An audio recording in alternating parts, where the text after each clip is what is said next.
This is the Vision 79 podcast, where myself, Mason, and my friend Sander discuss recent developments in our business and personal growth. The name Vision 79 comes from our respective racing numbers. Sanders is 40, mine is 39, and we have similar ambition to progress in our business and personal growth. Many successful people have started small, just like us, but very few of them have documented their early years. They often say they wish they had, and given we believe in learning lessons from others, we intend to be the first to document our journey from start to finish.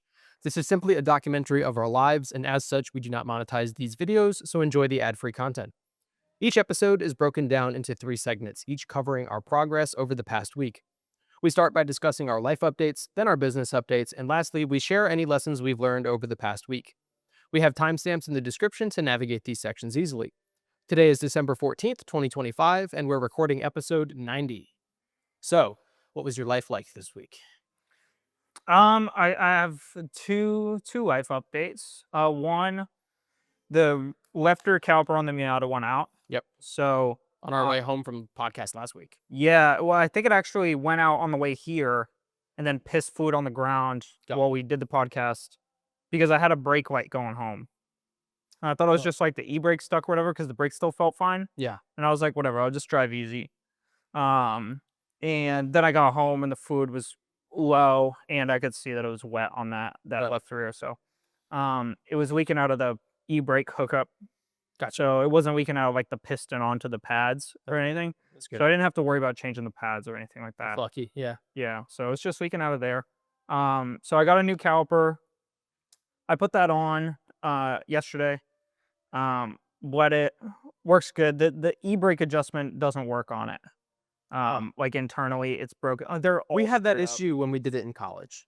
Do you remember Yeah, that? I mean I've tried We had that special tool. 4 different. So I have the tool and it's in there.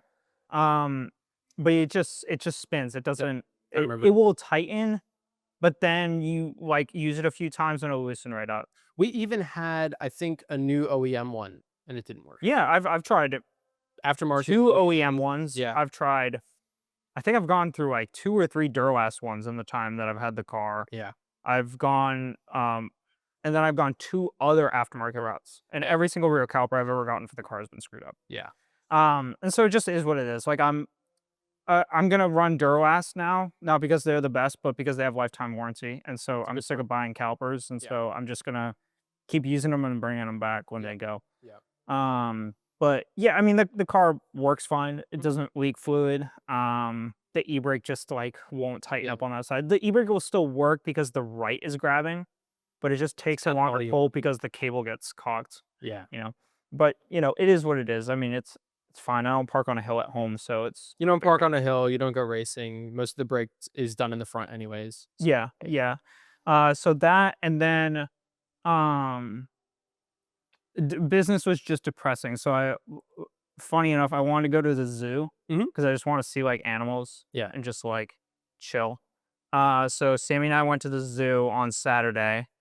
Can I interject? Yeah. So part of my business update is I put together a bunch of Brevard County fun facts. You went to the Brevard Zoo, I'm assuming? Yeah. Did you know that zoo was built by 16,000 local volunteers? No. Wow. Not a company, not a corporation, just volunteers from the community. Yeah. Wow. That's Cool, right? Yeah. So I didn't know that.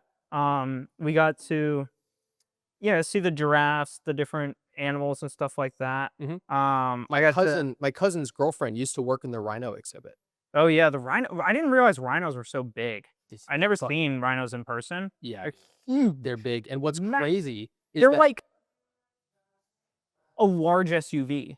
yeah. They're massive. You know what's even crazier than that? Rhinos and I was just listening to a Paul Rosalie podcast this week. He's the guy who moved to the Amazon. He does the Jungle Keepers organization that I like. He talked recently about seeing rhinos in the wild on safari with like nothing in between them. Like he was in a tent, and he was like, I never realized how different rhinos in zoos are to wild rhinos, because rhinos in zoos don't have to worry about predators. They don't have to like really forage for food. It's given to them. They don't work their muscles. They don't have to be defensive. And so most of them are kind of like soft, but like a wild rhino it appears so much stronger and so much more intimidating because it's like built like a brick shithouse to go fight hippos. And apparently even hippos won't fuck with them because they've seen what the horn can do. Oh yeah. But he was talking about like just the terrifying strength of a wild rhino. But yeah, they're just incredible animals. Yeah, they're so cool. Yeah. Yeah. They were massive. Yeah. Saw a bunch of different monkeys, birds. Yeah. We saw these little these are like they're not an owl, but they look like an owl. They said they weren't an owl, but they look like an owl. They're like a small bird. They look like a box, and they were called like a night shadow or something like that, Okay. or whatever. They were cool. They looked like a rectangle box, and Interesting. they were just there was like this square bird. It looks like an owl, but like specifically, they told me it is not an owl. Gotcha. That's why I remember this. That's cool. Saw one of those. The little like looks like a it looked like a Minecraft render of an owl but in real life. That's cool. Yeah, that was cool. I got to feed the birds. Oh yeah, with the cups. No, they had like a stick with like stuff on the end of it, so they Oh. land on your hand and then they pick up the stick. Oh, okay, that's cool. Yeah, yeah. Man, last time I went, you like hold a cup and they land on your wrist and then they eat out of the cup. No, they had a That's stick it. this time. Interesting. So Huh. did that. And then It's a cool zoo, man. They've added Yep. a lot. They've Yep. added a lot. That whole, the whole like water park section with like the stingray touch tank and stuff like that. That's I didn't go that way. Oh, really? I guess I missed that. I thought I walked around the whole thing. When you walk in, you go to the right and there's like Yeah, I went water that way. section. Oh, maybe they've changed it since I was Yeah, that last was there. all like a lot of monkeys, jaguars, stuff like that. The jet, I mean, unless they've done like a whole different change since I was last there, I can't imagine that they moved the jaguar exhibit. Um Anyway, that whole bit didn't used to be there. The whole safari Africa side with like do you see the meerkats? Yeah. That whole Yeah. bit is a new addition. I say new addition, probably like 10 years old at this point, but since I was a kid, my mom used to take me there every weekend. We had the like annual pass where you pay all at once for like cheaper tickets overall. But we would go every weekend. I loved that zoo. Yeah. No, it was cool. It was Yeah. cool. Yeah. So I did that. Just chill a little bit. Yeah, and that's great. Yeah, yeah. Just wanted to like go out and do something completely different. Yeah. That's just like, and I didn't want to do something like expensive. Like I didn't want to go drive to Orlando and do racing or something. And Yeah. and the zoo wasn't like cheap. It's like 30 something bucks a ticket. Plus So food. it's not like cheap. Yeah. Yeah, I didn't get anything to eat. I just Yeah, you walked can around. that. Yeah. Yeah, it's a But good yeah, reason. it was nearby and it was convenient and Yeah. fun. So It's kind of like going to the movies. It's like yeah, it's like it doesn't cost too much. You can go and like turn your brain off for a little bit. yeah, Yeah, I get it. yeah. It's a So cool break. Yeah. just did that, looked at animals, and just walked around, chilled. So that was fun. Yeah, Sweet. that was about all I have for life. Sounds like a chill life. Yeah, yeah. What you got? Mine's less chill. No. But it's okay. So last week I fucking ranted about Formula One because the season just Oh yeah. we haven't posted that episode yet, but I have been commenting on other people's Instagram posts, like the main Formula One posts and stuff. And my comments are getting like dozens of replies and hundreds of likes, which I've never had happen before. I've maybe had a comment liked 5 times, but some of them are at like 500 now. Wow. So I must be making some inflammatory points, but I'm actually wondering. I'm planning on doing a thumbnail. It's my face on the thumbnail for that one, and I'm gonna be naming my stuff like Lando Norris, undeserving champion, or like some shit like that. I'm expecting that one to be maybe one of our most popular podcasts with the most comments, but we haven't launched it yet, so like I don't know. You should reply to the threads and send them to the episode. Oh yeah, I could That'd be do fun. that. That's a good idea. But anyway, any of the comments on the previous episode will likely be me replying to people, and so I'll have fun with it. Yeah. But there is no F1 this week. Mhm. There's no racing. And every year I get depressed because the month of December and then January there's no racing. There's no livery launches. There's no rumors. There's no talking about anything, right? And usually between years of the same regulation set, there's not like a ton of updates. But between regulation sets, now it's brand new power units. We've been using our current power unit since 2014. Yeah. So the first time in 10 years that there's new power units, all new aero, all new chassis, brand new everything. There's a whole new team, Cadillac. Yeah. Audi's taking over Sauber, so like that's a whole new deal too.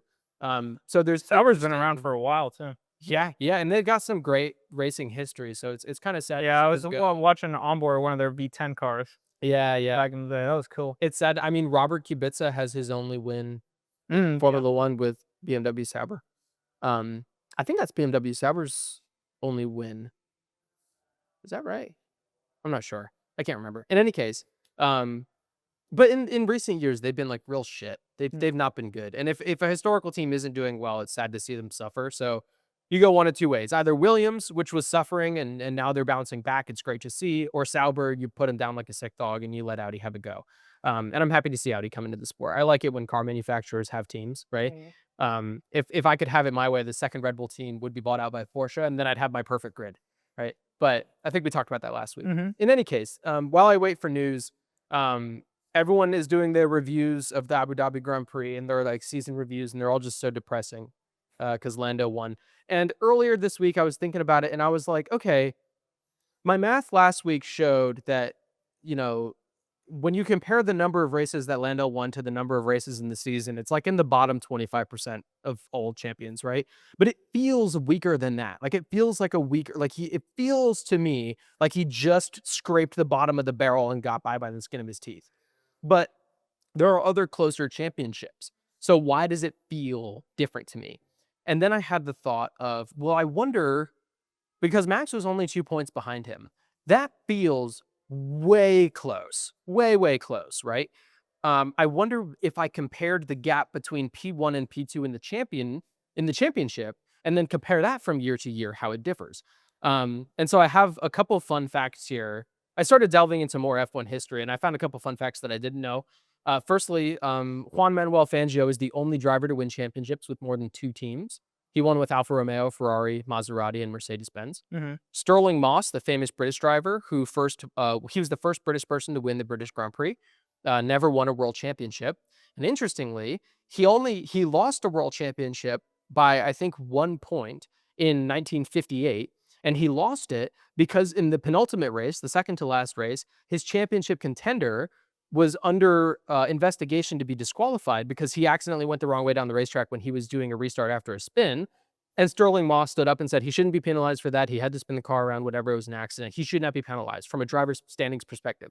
And then those points that went to Mike Hawthorne won him the championship over Sterling Yeah. Moss. And reportedly, Sterling didn't mind. He was of the opinion that Senna was, where it's like, I don't care. Like the rules should be the rules, and like people shouldn't be penalized for not breaking the rules, even if it gives me a competitive advantage. And like championships are all about like winning as most races as you can. Where you define the championship lines doesn't matter to me as much as winning as many races as I can. So he would rather DNF than lose a race, Mm. whereas like a Lewis Hamilton would rather P5 than DNF. Which is a cool attitude. I like that. KK Rosberg won the championship in 1982 with only 1 win of the whole season, which is the lowest win to race ratio ever. Wow. So as bad as Lando's ratio is with 29.2%, 7 out of 24 wins, this is worse. Jochen Rindt won his 1970 championship posthumously. He won 5 of the first 8 races, again better than Lando did. And interestingly, Colin Chapman designed the first overhead airbox in that car with side-mounted radiators, whereas previously, like Jim Clark's Lotus, that big round spot in the front is where the airbox was to feed the engine. He designed it up above the drivers' heads so that you could make the front of the car a wedge, which is better for aerodynamics. And so that car was a monster, and Jochen Rindt made the most of it. Lando Norris had a monster and didn't.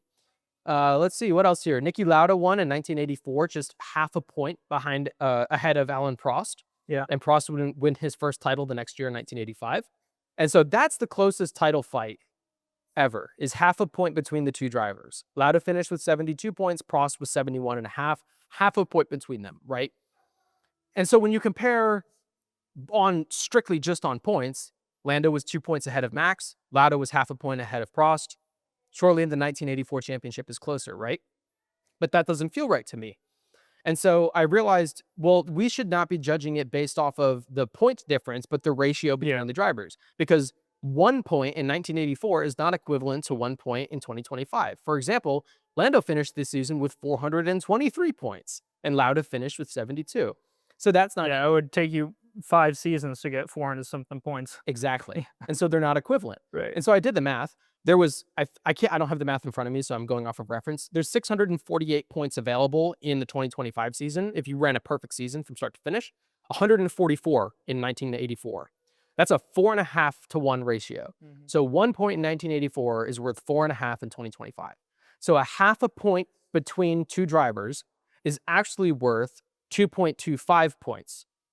And the gap between Max and Lando was 2 points.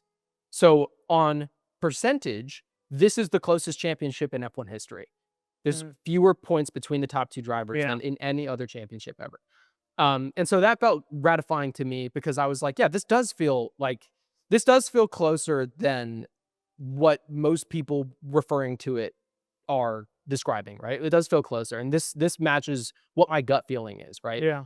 The difference is in 1984, Lauda and Prost were both McLaren drivers. They were in the same car. They had the same equipment. But here, that's not the case. Lando had the fastest car every race all year. True. And so it's more of a blunder by Lando than it really is for anything else. And so my cope this year, this is what my last week has been. My last week of cope has been Lando should have won this championship. There should have never been a question. He came out of the bricks in Australia. He should have won that race without team orders. He won with team orders. Who cares? He should have gone on to win in China in the next round, and he should have just won fucking everything, right? That's how this championship should have gone. And I wouldn't be upset about Lando being champion because he would have delivered with the car he was given. But he didn't. He was second to Oscar Piastri in most of the first races. Oscar was given the shaft with team orders for most of the season, and then Max made a crazy comeback in the second half of the season. And by then, Lando was driving better than Oscar, but Oscar wasn't around. So I don't actually know if he was driving better than Oscar was in the first half. Like, I don't know if Lando actually improved or if Oscar just fell back. It's tough to say. Yeah. He does handle like criticism better now, and he does conduct himself more. I think he performs better under pressure. But Yeah. generally speaking, Max shouldn't have been in this championship fight at all. Like, he should have never even been in consideration. So the fact that I'm personally bothered and upset that Max didn't win is actually a testament to how good Max is and not how close he came and how if he did things differently, then it could have turned out different, right? And so that's my cope. But it's a good lesson to take from it, I think, which is that, you know, Lando... My dislike and disdain for Lando is validated because he could not have won the championship without team orders, even though he was in the fastest car.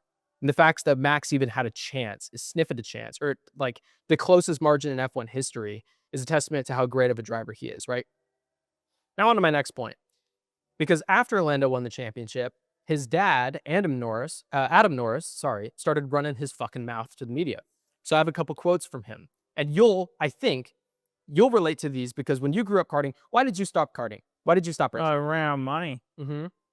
And I was in college, and so no money and no time. And, you know, if I wasn't in college, I could have gotten a job and try to do it that way. Was it tough to get the money you did have? Yeah, I mean, my mom and Baba spent everything they had to give me about 2 years in outdoor karting with the tag for half a year and the shifter for a year and a half. And then before that was indoor. So that was more like passively affordable over time. But in terms of savings, I mean, my mom and Baba spent most everything they had in order to help me get through that time period. I mean, it just ran out of money. Like it was no longer possible. Not an uncommon story. Lewis Hamilton's Matt Johnson's and the people with very similar stories. People that have never made it have similar stories, and people that have, like Anthony Hamilton, Lewis's father, worked 2.5 jobs to pay for his karting. Right, he hardly slept. Esteban Ocon, even though I hate him as a person and a driver, I do want to give a shout out though. I think I've shouted him out before on the podcast, maybe about a year or so ago. But Nathan Holmes, I used to race with in karting. I sold my first tag kart to him. And he, very similar to me, mother mainly supporting him, not wealthy background. right? He was a good driver. But it was tough in a very similar way. And he selected to go a different route, and he went door to door looking for sponsorships, door to door to shops.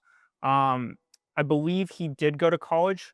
But what my presumption is he orchestrated a little bit differently because I see him in college and then racing full time under a NASCAR style like entry. It's a I don't want to say entry level program, but it's a like the first stepping stone into Yeah. NASCAR. Yeah. And so props to him. Right. He committed to it more than I did at that time. I went the you know move focus 100% on college only, get Yeah. the degree, all that stuff, and kind of put my dreams on hold. And he grabbed it by the horns and went for it. And Right. so, props to him. If you ever seen this, Yeah. cool man. But And like to what I was saying, Esteban Ocon, who I don't like, right? I don't think he's a particularly talented driver. I think he's kind of a shit as a person too. He's shown that on many occasions. mm, I still have empathy for him because his parents gave everything to push him through yeah, ranks, right? Um, Oscar Piastri, Lando Norris's teammate with McLaren. His parents weren't poor. His dad works for a software company, or maybe he owns a software company. His net worth, I think, is like $2 or $3 million, right? So he had enough money to like be funded through the lower levels of karting. But once he got into the higher ranks, he was kind of on his own with his team manager and his sponsors, right? Lando Norris's dad owns an investment firm, and his net worth is closer to, I think, $400 million. It's 200 or $400 million, right? so many millions. He's not a poor guy, Yeah. right? Yeah. And so this is what he had to say right after his son won the world championship, and he's being interviewed about it, right?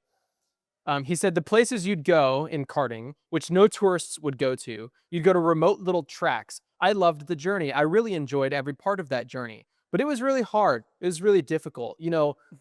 That some of the other parents packed up because they didn't want to do that. But I was there and the team was there. And all the way through, we just kept on going. It was a lot of hard work. We probably did more than most of the other people around. And Lando loved it more than everyone else. So it was never painful, but it was hard. And so There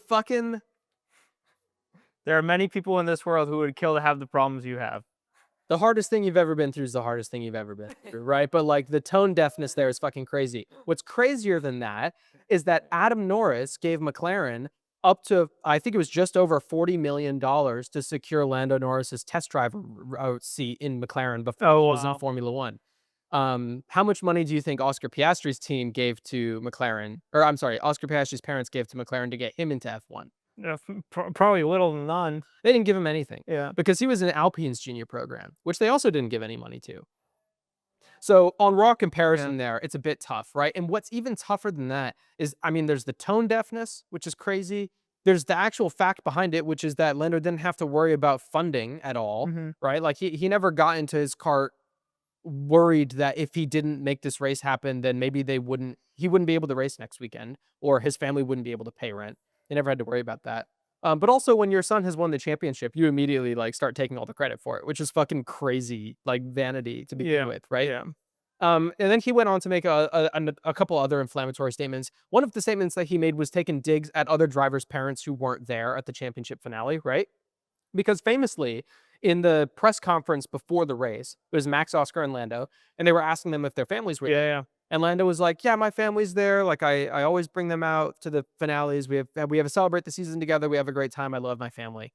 Oscar, same deal. Oscar actually didn't have enough press passes to get his family in.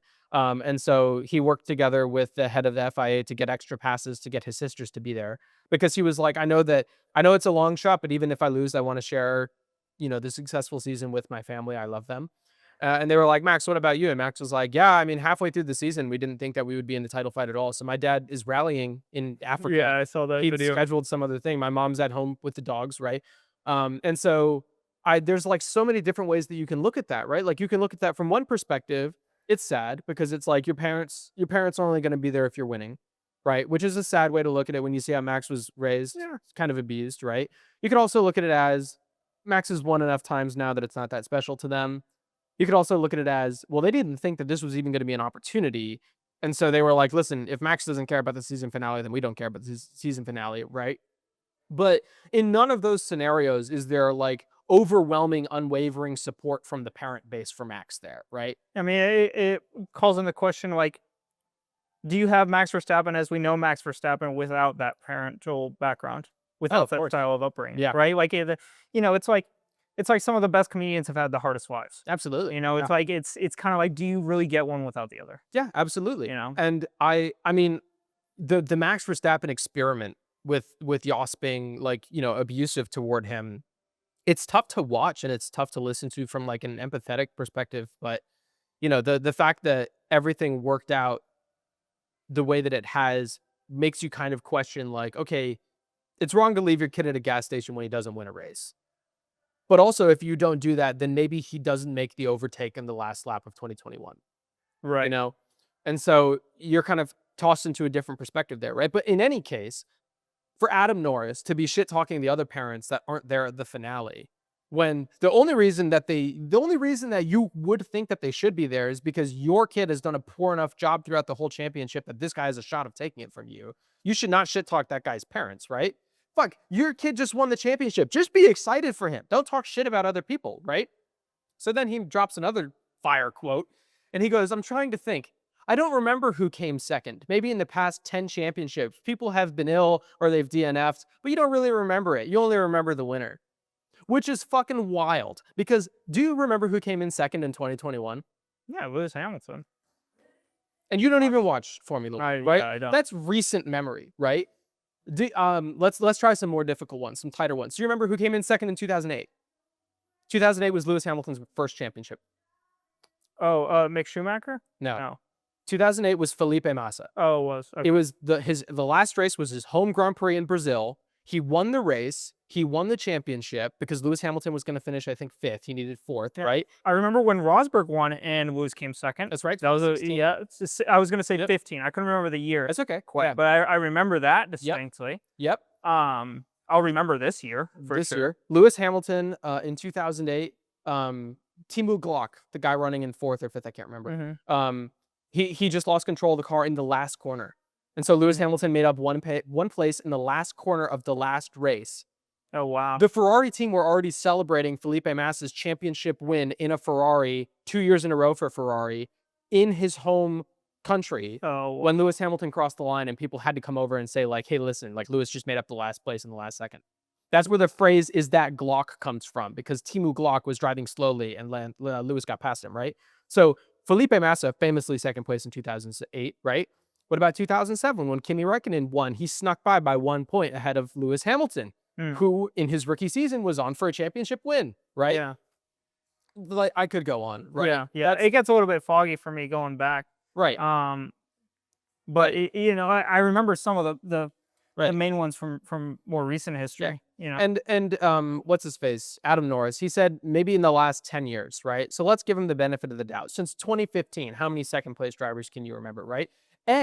When a driver, okay, let's take 2023 when Max won by 1 billion points. Who was P2 that year? It was Sergio Perez. The Red Bull was the fastest car. They won 2 in the championship, right? There's one. Lewis Hamilton in 2021. Nico Rosberg in 2016, right? Let's give him a pass. Okay, first that's 3 out of 10, which is crazy. But let's give him a pass and say that he doesn't remember 2015, 17, 18, 19, 20, 22, or 24, right? Let's say that he doesn't remember those, right? The funniest thing about all of this, do you know who came in second place last year? In 24. Yep.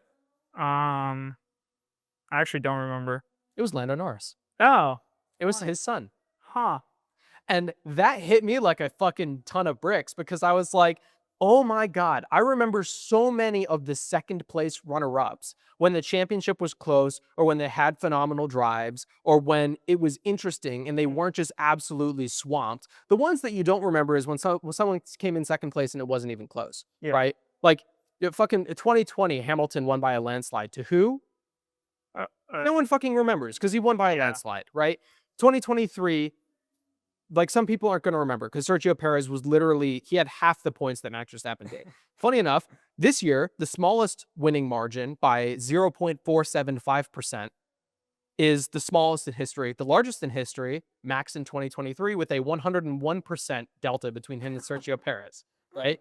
And so Wow. what's even tougher about this statement from Adam Norris is that not like, yeah, people don't remember like shitty second places, like your son last year, who should have Lando Norris had a serious chance at the title last year, right? He had a fast car for half the season. He could have taken that title, but he didn't because it was a weak-ass attempt, right? So no one remembered him. So no, you don't not remember people because they won. You don't remember second places when it was a shit performance, like your kid last year. The difference between that and this year is it's the smallest gap in F1 history, so people will talk about it for that reason and that reason alone. Also, this is the greatest comeback drive in all of motorsports history. And so whenever people talk about Max Verstappen, you can't not talk about this run, right? Yeah. You cannot talk about Max Verstappen's accolades without talking about this comeback drive, right? Meaning that people like, so now an argument can be made, are people in the future going to be talking about Lando Norris's championship win or Max Verstappen's comeback more often? And I think that is solely dictated based on how many more world championships Lando wins. Yeah. Because if this is a blip and we go back to Max dominance, or Charles Leclerc starts taking championships, or if Fernando Alonso wins his first championship in 25 years next year, like fucking game over. No one's remembering this season with Lando, right? But if Lando Norris wins one championship, like Mike Hawthorne or like Keke Rosberg, right? It would be easy for his championship win to be overshadowed by the greatest comeback in F1 history, right? Yeah. And so it's just such a tone-deaf statement from Adam Norris, and I have no respect for him as a person. But anyways, so that I wanted to bring those things up. I think that ties into my lessons learned later on in the episode. But in any case, that's most of my life update. Every year when I'm depressed because there's no Formula One happening, usually like beginning of January, I get really excited about the next season. And so I'll go schedule the whole calendar into my Google Calendar so I don't miss races. But I was so sad in the early part of this week that I just did it now. So now the whole 2026 calendar is loaded in There my you Google go. calendar for next year. Cool. So yeah, that's my life update. Very nice. What is your business update? So for business this week, I just kind of got some. I got some points. It was kind of slower this week. I was trying to figure out what the heck I'm gonna do. Set the stage Yeah, for why. yeah. So nothing really has been working. The new ads for whatever reason don't seem to be converting effectively, or as effectively as I anticipated they would. The individual country campaigns are like absolutely going to shit. The old winner doesn't seem to be converting great. Um, I've tried ABO, I've tried CBO, I've tried separate country campaigns, multi-country campaigns, splitting stuff up, ABO allocation inside CBO, different targeting, reduced audience sizes. I've tried promo style campaigns, hitting warm audiences, new ad accounts. This week I tried new ad account and new pixel. And it was interesting. The CPM cost is extremely high in my new ad account with the new pixel. It's like $140 to reach 1,000 people. Whereas like normally it's 40. Yeah, that's wild. Yeah, it was really, really high. But what's interesting is the cost per click is $2. Cost per click is directly derived from CPM. So let's Cost per say, 1,000. yeah, to make math easy, let's say you spend $100 and you get 50 clicks. Yeah. That would be $2 per click. Yep. Right? So, and let's say that your CPM is $100, right? If your CPM drops to $50, your cost per click drops to $1. If your CPM drops to $25, your cost per click drops to 50 cents. Yep. Right? So at $140 CPM, $2 per click, right? If you divide that conservatively by 4 to give you approximately $35 CPM, which is about like, that's a decent CPM. It's right in the middle. It could be lower, it could be higher. Right. Right. But if I divide that by 4, I have 50 cents a click. Right. And you're at $2. I'm at $2 right now, but my ads that are in the main ad account that I have that have a CPM of like 45, 50 are at $2.20 a click. So you scale that up, right? Right. And my new ad account, new pixel, much lower cost per click, much lower, Interesting. which is really interesting. So I'm interested to see. I'm not giving up on new ad account, new pixel. Right. I'm gonna let it run just for a couple more days just to see how it does. I may shut it off temporarily and then relaunch it in January when the cost to run ads is significantly lower because the holiday hype is kind of died. Yeah. Or launch them again December 26th because the cheapest ad costs of the year are generally between December 26th and January 2nd. Because it's right at the end of the year. It's right after Christmas. A lot of people drop ads. Right. And so the market still has a lot of people that are looking online, Willing to buy. but there's a lot of people who drop ads because Christmas is over. Right. And so the cost to run ads drops way down because the bidding is, the bidding market's lower. Yeah. So I may do that. So new ad account, it's hard to say whether it's working or not. I was looking back on like history on my older ad account. I was looking back at the first store I ran, and it was really interesting. It was like a $15 CPM in January. And that's really, really low. And I was looking at ever since I got agency accounts, it's been over $30. Hmm. And so I was looking at those things, and that was kind of interesting to me. And so I'm interested to see how this personal account optimizes over time. Right. So I'm letting that run. I'm just letting it sit for now. It's early to tell. It's only been on since Saturday morning. Right. So impossible to say. It's Sunday morning right now, so it's been on for 36 hours, Right. something like that. You need more time. Yeah, I need more time.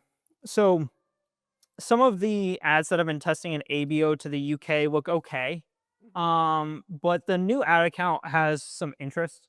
For me, and I watched some of the new ads in that new ad account, some of the ones that showed potential Saturday morning. And so I'm letting that stuff simmer. So for clarity, is this new ad account like fresh new? It's my completely new personal that I made.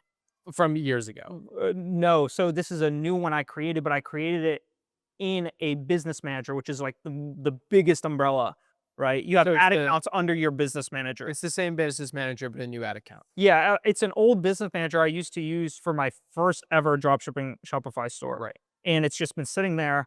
But because it has some history, that business manager particularly allowed me to create 3 new ad accounts. Oh, okay. So I created just one, Mhm. right? And I want to Starts spam the system on an old business manager, right? Right. And so I just created one low spend, and just letting it simmer there. But that, I watched some of the new ads that I've made, a couple that showed potential, a static ad in there, and just kind of, I'm just letting them all sit. Um, I only watched one new ad this week. It was one that Sammy helped me create. It's a replica of the winning ad. Yep. And so that's all I watched this week. And the cost per click was really good. The click-through rate looked really good. All that stuff looked great. And it was like super basic ad, just the gramophone playing. And if that ad works, that's awesome. It really begs into question a lot of what I understand about advertising, because it's not like people like it's at a very base level. People like seeing other people who look like them use products that they are interested in. Right. It's a testimonial in an ad. Right. Right. And so I can't see by any rational means why showing kids playing or a mother using it or it being used with a mother and kids is a worse advertisement than the gramophone alone with no one in it. Right. Like I can't see. And so that's part of the reason why I went on this like whole pixel train. Like there's probably a unique type of person who looks at an ad that's just a product and doesn't want to see people using it. Right. Right. And so that's why I'm kind of interested to see this new pixel, how it develops as well. And your ad account, right? Coca-Cola ads show people drinking the drink. Right. They don't just show the bottle on a table and then have a voiceover talk about it. Right. I mean, same with Red Bull. Red Bull gives you wings, right? Like all these advertisements show the user showing the desired effect rather than just the product, right? Yeah. Cars. If you watch a Subaru commercial, people are driving the cars. They're going off-roading. They're doing shit that you would never even do with the car, but you want to know that your car is capable of it, right? Yeah. Yeah. And so that got me really curious. Yeah. And it's definitely piqued my interest. Like if Sammy's ad does well, it doesn't really give me a clear route to improve. Yeah. Because I can make more content like that. But like there's only so many variations of a table. that you can do. Yeah. And there's only so much that you can show if you literally can't show anything besides saying something. Right. Right. Limiting. And so it's hindering in that respect. And so I'm just letting some of these ads simmer. The country campaigns are doing shit. That's the ad campaign specifically in other countries. Yeah, like one in Australia, one in US, and one in Canada. Like those individual country campaigns that I have running, they're shit. Terrible performance. Right. Yeah. And so essentially what I'm gonna be, I have to cut them off after this weekend. You have to what? I have to cut them. I have to turn Cut them off. country campaigns? Yeah, I have to cut them. It's bullshit. Yeah, if they're just losing money. Yeah, and I actually didn't write down a business lesson learned this week. It's just a frustrating week. But one thing that came to mind frequently is fuck your course and fuck your mentorship. Like honestly, fuck your course and fuck your mentorship. Like Who you're talking regardless to of specifically? regardless, Anybody? because there are so many fucking people selling shit online. Mhm. So many, and credible people. Credible people. And it's like, but so many of the products just don't fucking deliver. Right. Do not fucking deliver. And like, there's been this massive swarm on LTV and increasing, lifetime value of a customer and getting them to pay more for an extended period of time so you can keep them on. You're raking these people over the fucking coals. And I've been raked over the coals this year. And yes, I've learned a lot. I've also learned a lot just by doing shit. And many of pieces of the advice that I've gotten, I've had to beg into question, then figure it out on my own. Right. And so like this, and there are plenty of people who join mentorships and then don't do anything with the information and then make the excuse that the mentorship doesn't work. Right. I don't do that. I operate by doing volume as much as I can. Yeah. And I test it. What's particularly frustrating to me was on Friday, I brought up I asked Heath Media, I was like, hey, like these country campaigns have been on for over a week. They have gotten good spend.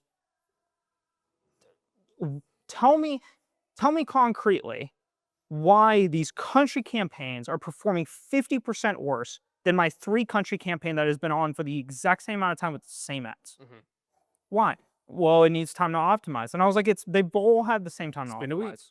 They've all had the same time to optimize. Right. And I was like, is this going to really blow up? Is 0.6 ROAS going to get me to 4? Right. How long does it need to optimize? And then why does it need that long? Yeah. Well, to get out of learning, it needs 30 to 50 sales. And I'm like, so I'm just supposed to blow money until 30 to 50 sales. Yeah. How many sales? I've gone this route before. How many sales have they made so far?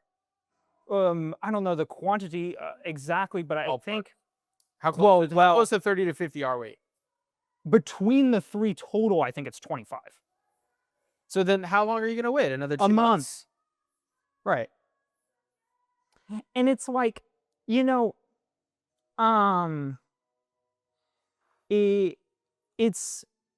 frustrating because there's a lot of good.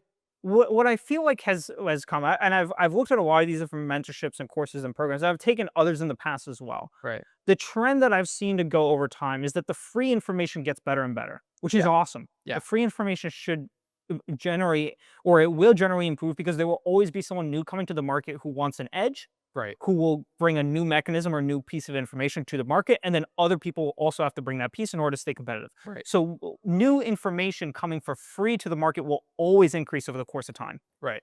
The problem is that when your paid stuff is no more than the free stuff, right, it doesn't make the paid stuff feel worth it. Right. That's the problem. Right. And so it's like, I said this to myself, I've been thinking a lot about what I want to do on a shorter time horizon and on a longer time horizon. And I thought to myself, I was like, if I can concretely make money to even over time, be able to afford a nice, comfortable living, have some nice cars, enjoy racing, enjoy the people around me, and support my family, right? Like, not crazy shit. But if I can reach that stage, let's say that stage is $15,000 a month in profit, pure profit, right? That's a comfortable living, Mhm. right? If I can get to that foundation, Mhm. I would be absolutely more than happy to just help people, Right. right? Like, I don't like looking at other people selling their courses and their information, or for what it is. When I went to the Vault conference, with PBD, he had a proposal at the end where it was $500,000 up front plus 20% of EBITDA growth, which is like the valuation of the company, right? 20% of EBITDA growth over the next 12 months. Do you know what that package gets you? For $500,000 plus the company that he's working with owes him 20% of EBITDA over the next 12 months? Private massages on Epstein's Island. No. It gets you 1 day of him looking at your business in person. That's so wild. Wait, They a re- full and now 24 hours or an 8-hour workday? it's How long is the lunch break? it might be a day and a half from what I recall, Sure. but the premise is he flies out to your business Okay. and he reviews your business on the plane there. This is him saying this. I'm not. Right. We will review your business on the way there on the plane, Yeah. review your problems. We will go around, meet your team, and look at the problems analytically for a full day. Okay? Yeah. And then we will devise a plan for you to execute. And then that is the premise. That's what $500,000 and 20% of 12 months of EBITDA will get you. And when I see that, and when I see other people selling multiple $1,000 courses or mentorships or programs or all of this push to LTV, I sit back and I think, I think generally speaking, a majority of customers are a little bit slow to catch on, but they're not fucking stupid, right? Yeah. And over a 1 or 2 or 3 year time horizon, there's going to be a lot of people who are just sick and fucking tired of paying for your month to month bullshit. And they already are a lot of those people. That's why Yeah. Rocket Money makes money. It's because people are tired of subscriptions. They're tired of services. Yeah. They're tired of getting marketing deals. They're tired of these contracts. Right. Like, like people will catch on, right? And many people are, right? I've tried to limit my subscriptions, but I still get caught into these mentorship programs. I did all year, right? And I don't think I'm dumb. I just like to believe what I am told from people who have credibility or seem to have credibility. I've Right. had cases where I took a gamble, and then I've had cases where there was a lot of evidence put behind it, and Right. both ended up in the shitter for me. So, Right. um, I look at these different things, and I'm like, people on a long enough time horizon are just going to say "fuck you," Yeah. right? And um, it's I think the free stuff is great. Mhm. And I think that if I were to ever do anything in business, um, it would be purely free. And it would be, and I thought about this and I said, well, I don't want to work with Billy Bob, who just started last week on his e-com business, whatever it You is. don't want to work with someone who's not going to Right. match your level of effort. Exactly. Right. And so I would be happy to do free help, free analysis, free mentorship, free resources, all that stuff, right? Or at cost. Like if you want access to my team, you pay them what I pay them for the hours, Right. right? Like that kind of thing. All of that, but you have to meet a certain requirement set of like, I've worked in this business for this long. I've tried to generate this much revenue. I've made this many ads. I've done this much research. Like it would just be effort is the language that, it's the language of everyone, right? And so it would just be a certain criteria Yeah. of like, have you actually put in work? Right. Right. And that's it. Like no fucking paid this, no fucking credit card this, none of that. It's just, will I enjoy working with you and will you put in effort? Do you know what this sounds really familiar to? What? Allofacquisition.com. Yeah. This yeah. is all of like it's funny because I share the same opinion, right? Like if you gave me a black metal credit card with unlimited money on it, I would probably spend most of my days coaching rowing for free, Mm, right? Because that's what I'm passionate about, right? yeah. We talked earlier this week. I think my dream business, like what I would love to do in the future to make money, is to go to businesses that are struggling and say, "Hey, listen, I want to help make you profitable. You don't pay me anything up front. It's the gym launch thing, Like it's the PBD vault approach, except I give you more than 1 day, and then there's no 500,000 up front. Like it's just the profit that you make from it that you share with me, right? Um, but it's the same thing. It's I only want to help people who are actually going to implement the measures, and then you don't have to pay me anything up front. I just want to share the profits because it's my ideas that are working, Mm. right? Um, so yeah, I share that opinion. Yeah, and like it's like I've just been so like this year's really burned me in a few different ways. And um it's a struggle because like I feel like if I had just listened to myself more, I probably would have done better. Hmm. And I don't know. Better is subjective because I think even if I had done it myself, at some point in time, I would have gone the route of acquiring some mentorships or help from someone. Yeah. And I probably would have had a similar set of experience to what I've had this year. And so I don't know if it's better or worse, Yeah. right? Maybe my current circumstance at this point in time would be improved, but maybe my longer time horizon wouldn't. Right. Um, but looking analytically at all the different stuff I've done with ads, all the different ad testing that I've done, all the different styles of campaigns that I've run, all the different knowledge. Some of it's been really helpful that I've acquired. Others of it have lost me tons of money. But looking at all these lessons that I have learned, I'm looking at this gramophone product, and I'm like, if this can't work on these ads, at least at like if it can't convert effectively at like $100 or $200 a day. Right now I'm running like $50 a day low in the new ad account with the new pixel. If Right. these ads can't convert that, like I am not willing to dump more effort into this product. And so what I did was I pulled up an old sheet I had of products that I had interest in but didn't execute on because I was really focused on the ground phone. And these were stuff that I was going to launch for fourth quarter, but I just didn't get around to it. And I went through and I just said to myself, because I'd already gotten feedback from my old mentor as well as Sammy on some of them. Hmm. So I knew a few of them that neither of them liked. I knew a few that one of them liked and the other didn't, and then I knew a few that both liked. And then I knew obviously what I liked, right? But I just went through and I said, what do I want to advertise for?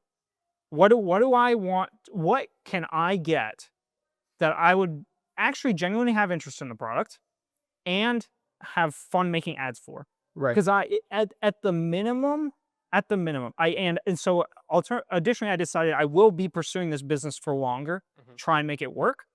Um, but the volume of hurdles I ran into, just because I literally had to like for even the little stuff, right? Like voiceover chatting or showing with your hands. Like my hands like don't work well for like 50-year-old grandmother, Yeah. right? I mean, like this little stuff. It puts small hindrances when you go to make film content that like you don't realize until you start filming. You're like, oh shit, like I can't really do that because of X, Y, Z, right?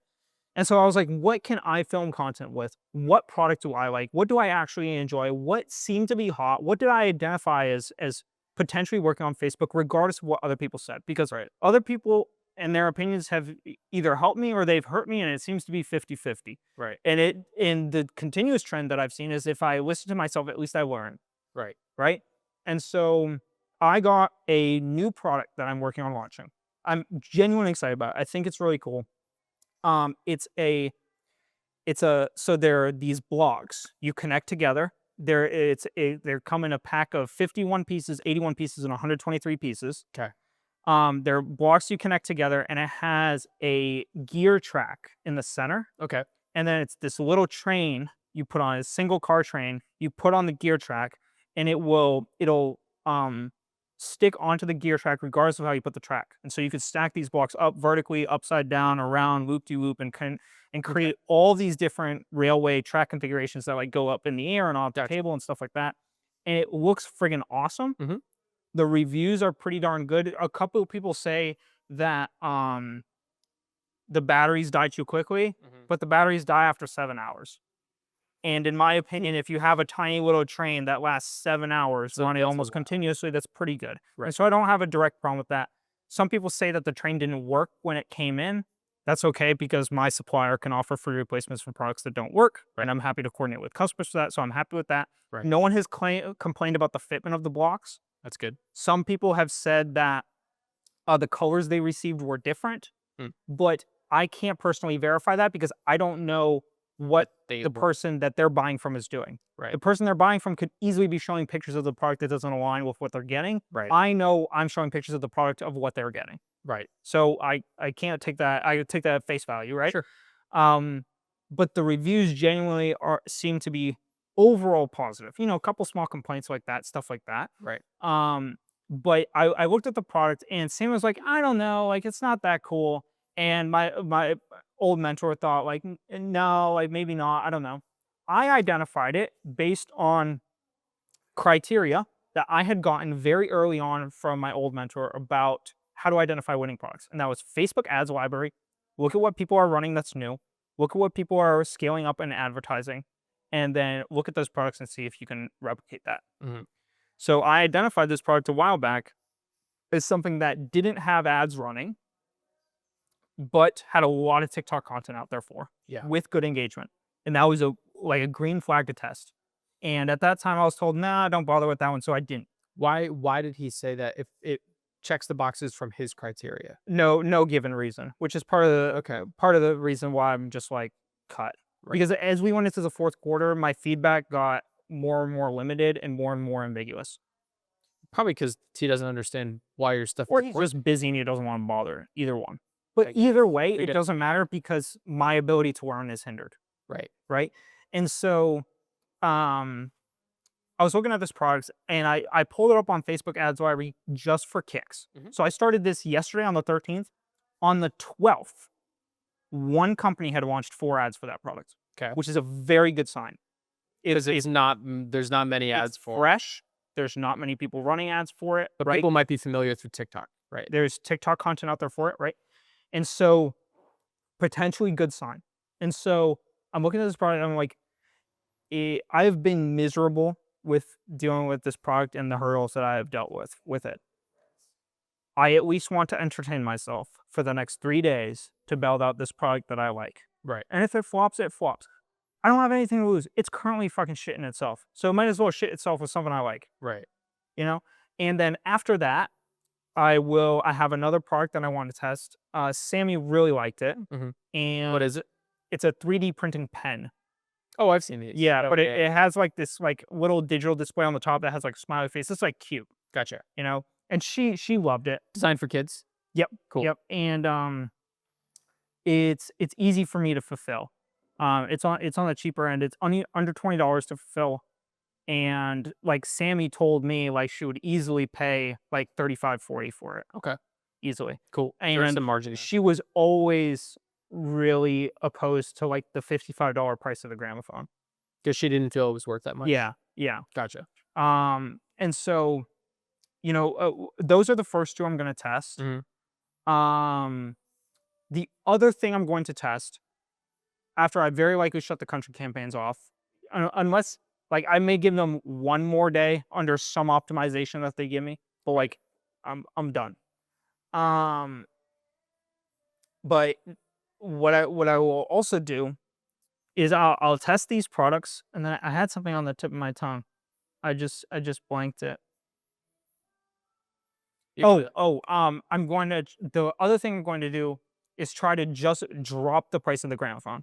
Okay. It's contradictory to what any of the LTV gurus will ever say. All the people getting your money. All the people getting my money, right? Well, and anyone I've ever listened to is like, you need to get more out of your individual customers, right? They want to buy more of the one thing, right? Upsells, all this stuff, LTV, blah, blah, blah.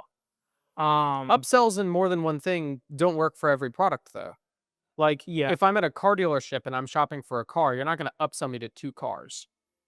You know what I mean? Yeah, but you can upsell on like cleaning packages or maintenance packages or new carpets or tire replacements. Like there's always that's true. Like there's other opportunities to add in like add-ons, like dealer fees, right? And add-ons. But if you're looking at like, I mean, LTV is how many times does a customer come back and buy more stuff, right? And so like LTV for the Nissan Leaf is phenomenal because you buy the car once and then you come back every 2 weeks for maintenance, right? But for a kid's toy, if it's a series of collectibles like Lego, oh dude, I gotta show you this. Check this out. This got me. So Lego Hogwarts modular sets. So my mom asked me for a Christmas list yesterday, and I started putting my list together. I was just going through the Lego store to see what they have, and I was writing down the stuff that I like. Right, um, a great example of an LTV company with kids' toys is Lego, because everything that you buy can be combined with the other ones, right? So I don't even have to build the sets. I could just like take the parts and build the whole thing, right? But also, um, you're always gonna want more, and you're always gonna want like the new minifigures and stuff, right? But here's something that they've been doing recently, right? You're familiar with Harry Potter and the Castle, right? They have historically they've come out with castle sets, either one big one that's like 500 bucks or like several smaller ones that you can like put next to each other, but like they kind of are built in different styles. They don't really match, they don't click together, right? They've recently started doing this. Oh, cool. Every year they come out with like 5 or 10 sets that literally have like connecting pins where you can connect them together to build Oh, like nice. one big giant castle, right? So now, so far, they've only been doing it for 2 or 3 years. If you buy every modular set that can be clicked together, it totals out to like almost $900. Whereas previously, the biggest castle you could get was like $500 in one go. And so now, anybody who has started collecting these is going to want the rest of them for the next however many years that they make it. And that's a really good example of how to do like LTV clean, right? Where you don't feel like you're getting ripped off. You don't feel like it's an upsell. It just gets people coming back. I mean, honestly, yes, but at the same time, I think people will get sick of that shit. Not You Lego fans. maybe yeah, not select Lego fans, but the general person who's like mom and pop looking for products, like when they go to check out at the counter Mhm. and they see that they're paying $100 for something and it's Yeah. not the full thing, and they have to go back to their kid and they're like, "But where's the other parts of it?" Like people will say "fuck you," I think and if people it's don't, I will because I'm fucking sick of but it. it's different for different products is what I'm saying, right? So Yeah. like for a gramophone, like someone's not going to go buy another gramophone like every 3 weeks, right?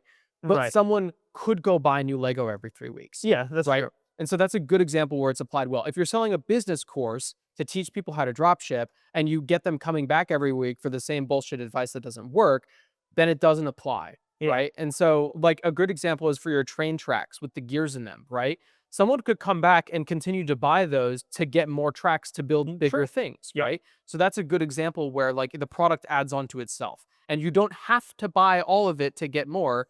You're okay with this part of the Hogwarts castle. You're okay with this smaller Mm. track. You don't need more, but the customer wants more and so Yeah. they buy more, right? Yeah. And so I was, what can I think the track product is good. I like it. The other thing I'm going to do is drop the price of the gramophone because, you know, um, if I can, what I did the math on is if I can convert, um, man, how much was it? If I can convert 3 times more people by dropping the price to $35, I think it is. It's a big drop. Yeah. Then I can make more profit than I'm currently making at 2x ROAS. Right. And so I did that math there. And so I'm like, at $35, my site is quality. My reviews are good, my images are good, my pictures are good. At $35, it's actually not that much more than the Amazon like bullshit listings that are like $29. Right. So even if someone compared, Right. they might support the small business. Or they might just want to buy from somewhere that has a real website with like real descriptions and real reviews and real images, Sure. Yeah. like confidence. Yeah. Right. And so what I thought about it, and the reason Samuel was like, why don't you just drop it to like 45 or like 49? And I'm like, no. Because if it doesn't sell at 35, I cannot waste any more of my time on it. If I drop it to 45 Right. and it does a little bit better, my ass is going to go back and try to optimize ads. If I drop it to 35 and my conversion rate doesn't increase dramatically, Mhm. there is a problem. So your thinking is if like 35 is a good enough price that if people don't buy it, it's a demand product problem instead of a Yes. problem. $35 in today's market is essentially $25 when I first looked at this business in 2023. Jesus Christ, really? I mean, like, Crazy. if you think about consumers, right? I haven't done the math on it, but like just generally thinking about consumer prices, right? Right. Like you used to go out for a cup of coffee in college and it would be like $3, Yeah. right?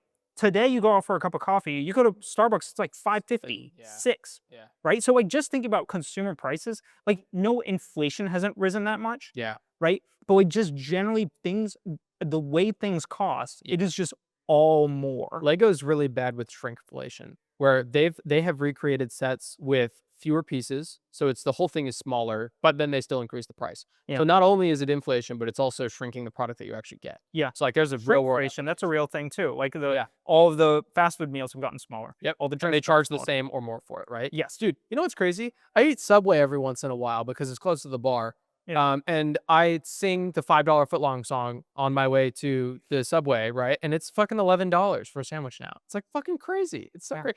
We had coupons where you can get a footlong for $6. You want extra bacon? There's an extra $2.50. Yeah, you get a footlong for $6.50 now with a coupon. And I'm like, what the fuck? What happened? That's so crazy. It's such a crazy price difference. Yeah. So that's why I say like $35 for a gift, like that's something that like Yeah. someone doesn't really think about, you know? Yeah. Like $35 for a gift that looks legit, has good reviews, came from a good ad, like, people are like, yeah, buy it, right? You know what? Can I interject? There's a really good example there. When I'm Christmas shopping for people, like Grace's younger sister, right? Like we're kind of going in together for gifts for that, right? When I'm thinking about that, I'm like, well, I don't really know her like well enough. Like we don't see each other enough for me to spend like $100 on her, right? But when I was at Walmart the other day, Grace was like, "Oh, this is the thing that we're gonna get her." It was like $20, and I was like, "I'll just grab it, no problem," right? Like I care about her enough to spend $20 without even thinking about it, right? Yeah. You start to think about it around the $50 mark. So by dropping it below 50, you get more of the like, oh, I'll buy this without even thinking about it, right? 35 is like right in that sweet spot where it's like, oh, this isn't a huge cost to me, but it's going to feel like a lot to them. Because maybe it does feel like it's more than $35, but I'm only paying $35. So it's a good balance between I don't have to spend that much and you're going to like it a lot more than it cost me. Yeah. So And I like done that. it for a couple days. Yeah, like- but what do you have to lose? What do I have to lose? And it's like if the product can't convert effectively at Right. $35 a day Right. to this traffic, the demand for this product is hindering my ability to scale it. Right. Like it's just like that's the flat truth of it. So I need to find that out quickly. Yeah. Right. In addition to just product testing. Yeah. With the other products I have. And so, I'm working on building out the site and the images for this new track product that I have.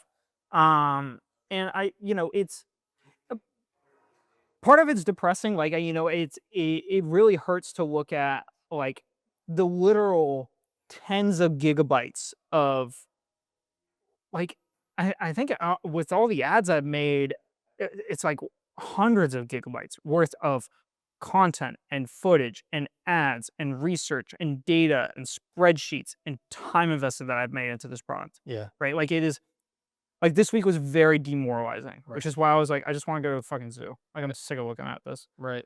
And so, but I think that this track product is cool. I did some work on it yesterday, got to a stopping point on it. I went to bed at, around like 2:30, something like that. I was like, I was You just, texted me at 2, so it was later than 2. I think it was 2:30. Got it. Yeah, I went to bed right after I texted you. Got it. Um, 2:09 was when I got the text. got it. Yeah, there you go. Today I'll work on it and whatever. It is what it is. But it was just, I'll do what I can. I'll do what I can. Yeah. I'll test some new products. I'll try dropping the price on this product. I'll continue running the new ad account. We'll see how it does. Yeah. Right. All that stuff together. I'll just do my best. Can I bring an off-topic perspective?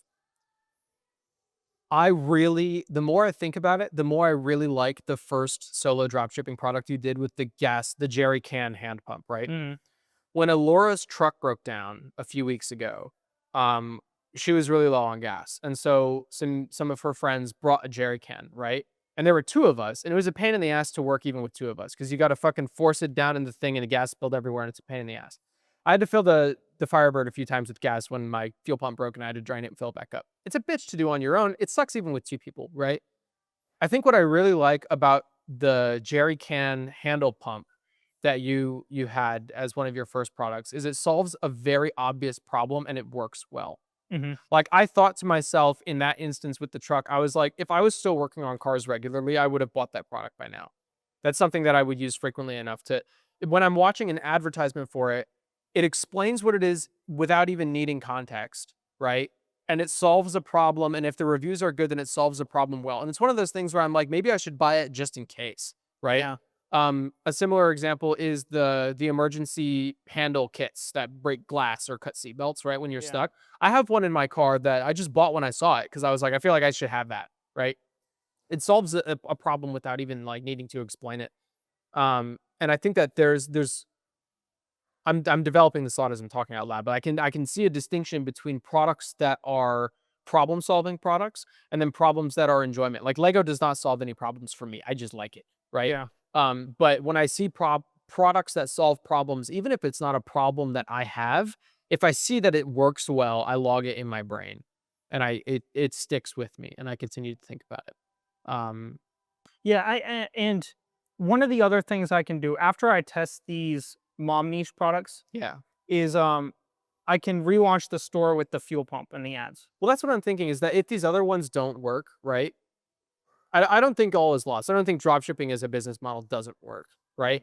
But my thinking No, it is definitely can work. It's just a matter of if I can make it work. right. But what I'm thinking is, I mean, you and I think similarly when it comes to like when we see automotive tools to work on cars and we see good ones that work, dude. When I watch one video, the tool shows that people do with like the custom made tools that they're now selling Yeah. to small business.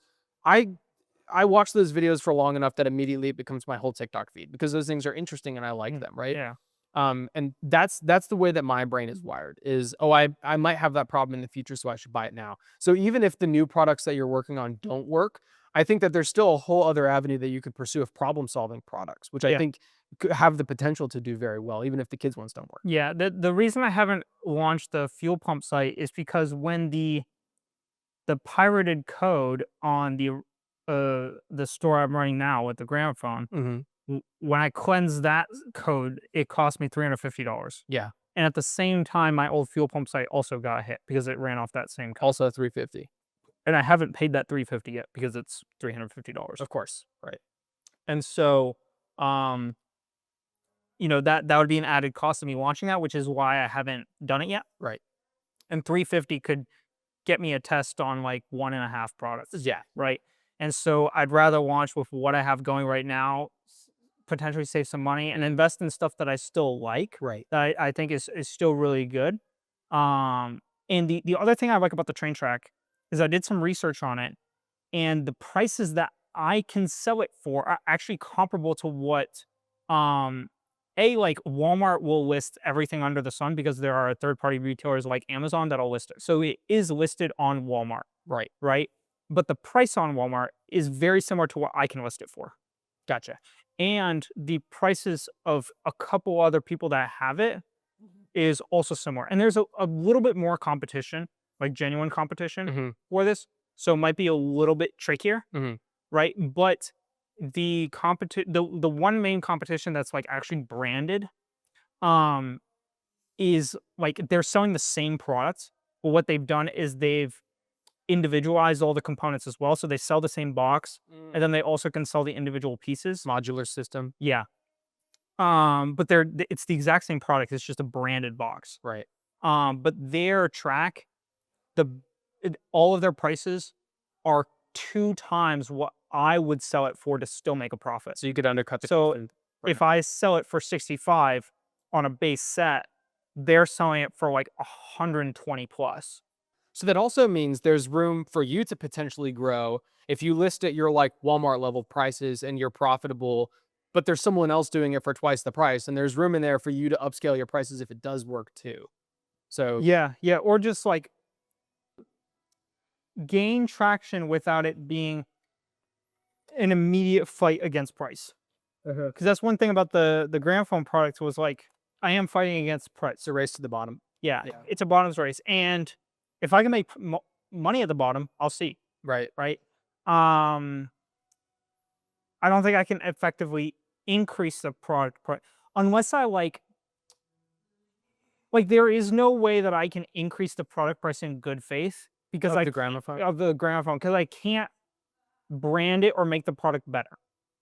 Well, yeah, you can't increase the value. Right. So you I just increase it's the price. I'm just going to be increasing the perceived price, the perceived value. And I've seen people do this where they'll take the box and they'll AI the branding onto it, and they'll AI the products and like the different like maybe some things it comes with. They'll enhance. It's just the packaging. It's all just packaging Right. and like premise, like a Yeah. perceived value, and then they'll sell it the same product for like 2 times the price. I've seen people do this. Um, I'll tell you what. and I think it's super fucked up. Yeah, I mean, Apple has designed their iPhone boxes to feel Mhm. like the premium, like as good as opening a box can feel, right? Yeah. But if I give you an Apple iPhone box and you open it and I have shit in the box, you're not going to enjoy the experience, like the product experience. It doesn't matter how nice the packaging is if the Yeah. product isn't good enough, right? Or likewise, because I don't think the Grandma's phone is a shit product, so maybe not a great example. But like, if I open a gold plated briefcase and there's the oil filter that I need to fill my car up in there, I'm not gonna I'm like, pay yeah, useful, triple. cool, but like, Yeah. Presentation only matters if the product actually has value once you have opened it, right? right. But if you open it and it doesn't deliver, then like what's the point? It's like the courses that you're doing, right? Yeah. Like Yeah.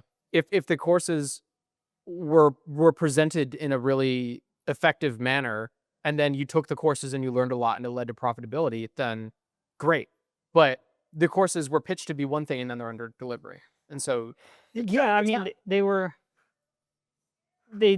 were pitched to be a lot, and I think there's a good amount in them. I don't think it's leaps and bounds beyond what the free content is out there as long as you execute on the free content. And I don't it's not like a magic key that unlocks a box that you didn't know existed. but that's what they're selling. Right. Right. It's a, and like side of stuff really bothers me. And that's part of the reason why I'm going with this track product. Right. It's like something I like actually like. Like I like the Hot Wheels style stuff, right? And so like this is something that I could make ads for that I feel good about, that I personally like, and I think would have an easier time marketing. And I think that I can sell it at a price point that's uh competitive Mhm. yet on the higher end. Mhm. And then I also have a test going. So this product is kind of like slightly higher ticket, Right. but I'll test it out, and then the gramophone, I'll cut the prices. I'll try low ticket, Mhm. and so I'll test those two things out and see how it goes. Um, but at the end of the day, I'm gonna product test, and it's not a route like part of me feels bad about like the way you product test is like you take content off TikTok Yeah. and then you either remix it or add call to actions or add text on screen or whatever and just like change it up. And like part of me feels bad like going through the TikTok content and like seeing other people's stuff and being like, I'm going to take this thing that they made and run it as my own. Right. Like like there's a bunch of people that do this, like the clipping industry, Yeah. massive, Yeah. right? You have Like clips of Joe Rogan. yeah, like So people do this all the time, and like some of it is brand beneficial, some of it's not. right. It's not like this is like new territory, right? But like a part of me knows how challenging it is to make content Right. that actually clicks. And so part of me feels bad about it. I'm kind of like at the point right now where I need to find a method to get out of the hole. Right. And like kind of what I've said to myself is like, if this hits and with TikTok content, like I just want to get out of the hole. Right. Like I just need to get out of the hole. And then at that point, like I can work on my own content, my own branding, all that stuff. Right. Right. Well, you would Uh, scale this with ads that you make yourself. It's not like that, you're that, scaling it with TikTok it would ads. be testing, and it would probably take me about 2 weeks. Well, with Christmas break and stuff and me being gone, I'm probably 3 weeks out from today Right. ish, 3.5 weeks out from today ish. before making my own content with it, right? So Right. if this hits, like, it would be a month of TikTok content. Right. Um, But presumably, I mean, I think with any product, you always feel that you can make better ads in house yourself, right? And so, like, I don't think there's a world where you're trying to scale a same with the gramophone, right? Like, your winning ad wasn't an ad that you made, but you have like every other ad that you've done, you have made, mhm. right, with UGC content. So, yeah, I understand your perspective. I think I can see it both ways. Yeah, I'm kind of at the point where I just need to get out of the hole, and part of me feels bad about it, and then the other side of me is like, I mean, at the end of the day, it's like you can always sell the product for less, and you can Right. always offer more flexible refunds and returns, and you get to a certain level where, like, it is no longer a business, it's a nonprofit organization. Right. And even those will probably make more money than you will. It's not a profit organization. It's the opposite of Right. that. Right. Have you considered that our podcast is kind of your courses on dropshipping Yeah, I mean, for it's free yeah, online? it is. Like, I've thought about it, and I'm happy for I it to just be thought that. Yeah, yeah. yeah. It's like, and for real estate and your progression through real estate as well. Like, it's this content is free. Right. People can look at the timestamps, Right. see what they're interested in, watch that, and literally see the progression from, like, I thought about this the other day. It's like not even stage 0. It's like underneath stage 0, where it's like we were still doing the bar when we started this. Yeah. Like, this is like way before we even started these businesses, Right. right? Like, you can really see the progression. Yeah. Well, I mean, in the intro, we say from the ground up, Yeah, right? Like from start to finish. from humble beginnings. What does he Yeah. say verbatim? Hang on. It's very, very successful people have started small just like us, right? And so Mhm. it's from actually like, I have $80 in the bank account and I don't know how to pay rent to wherever we're going, right? Yep. Probably the same thing in 40 years. But that's the thing is like none of this is gatekeeping and none of it is packaging it in a course and putting it behind a paywall and saying that we're going to tell you something special. But like Yeah. if you think about it, we could put this podcast behind a paywall and then charge people money and say we're going to teach you the ins and outs and secrets of drop shipping and real estate and make money on that. But Yeah. what's the fucking point? Like There's half this the stuff doesn't work. Yeah, it's not a route I want to go.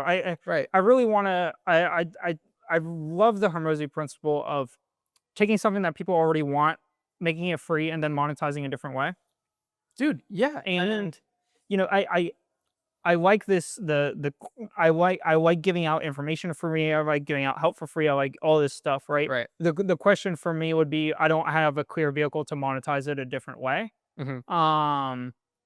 But there's a million ideas that Well, could probably draft up over the course of time, right? yeah. But I think what people ultimately want though is customization, right? Like Alex Hormozy makes all his content for free, which is essentially, I mean, sometimes it's helpful, right? Like I've seen Hormozy videos before and then gone and applied that and it's worked for me. But generally speaking, if you offered me the opportunity for Hormozy to one-on-one mentor me for a whole year for all the money I make that year, I would take it, right? I'm gonna get all of the same stuff for free from his podcast. But if I have the opportunity to have him in the room with me going through everything step by step, of course I'm going to choose that. right, Even though there's the free option out there, but it's because I don't want to go watch every minute of Hormozy content. I want him to sit in the room and give me tailored information, right? right, And so I think the same thing applies to these types of courses where it's like, why am I paying you for the free stuff that Hormozy puts out there and not getting the one-on-one information type of stuff, like that's the valuable part, which is what I liked about your karting the idea earlier this week, yeah, and the same thing that I like about rowing coaching, which is you can learn a lot from studying online, right? But ultimately what you want an expert in your field sitting down and watching you and giving you advice on what to do better. um yeah, so yeah, yeah, 100%. I just think the irony is that we make the same content that other people pay for free on here, Yep. and then don't put it behind a paywall. If anything, what I would like to do in the future, if I was ever to coach someone for money, I would say, "Hey, listen, everything that I'm going to teach you is free and available somewhere else. What you're paying me for is for me to be in the seat next to you and going through it with you. So you don't have to go watch hours of footage of me learning these lessons. You can just have the answer when you need it." Right? Yeah, AI style, right? right, right.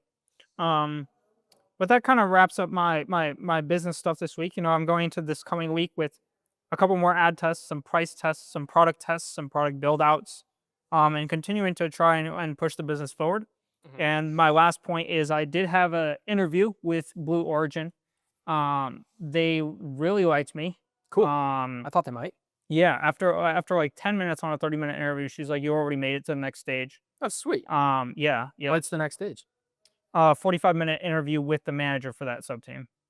And then after that, it goes to a panel with the different employees. Jesus Christ. Crazy. Yeah. It's a lot of rounds. Yeah. So then it goes to a panel. It's like 6 people, 6 individual interviews, basically back to back. Gotcha. After that point, if I make it past that. And so part of my week was also prepping for that. Like I didn't go into that blind. I spent about 4 hours doing like voice chat back and forth with Claude AI to try and formulate like some of my ideas and questions and stuff like that. Yeah. And they asked, actually in the first interview, they asked me more technical stuff than I thought they would. There was only one question that I kind of was like a little bit hazy on. Do you remember the question? Yeah. It was, what are PID controllers?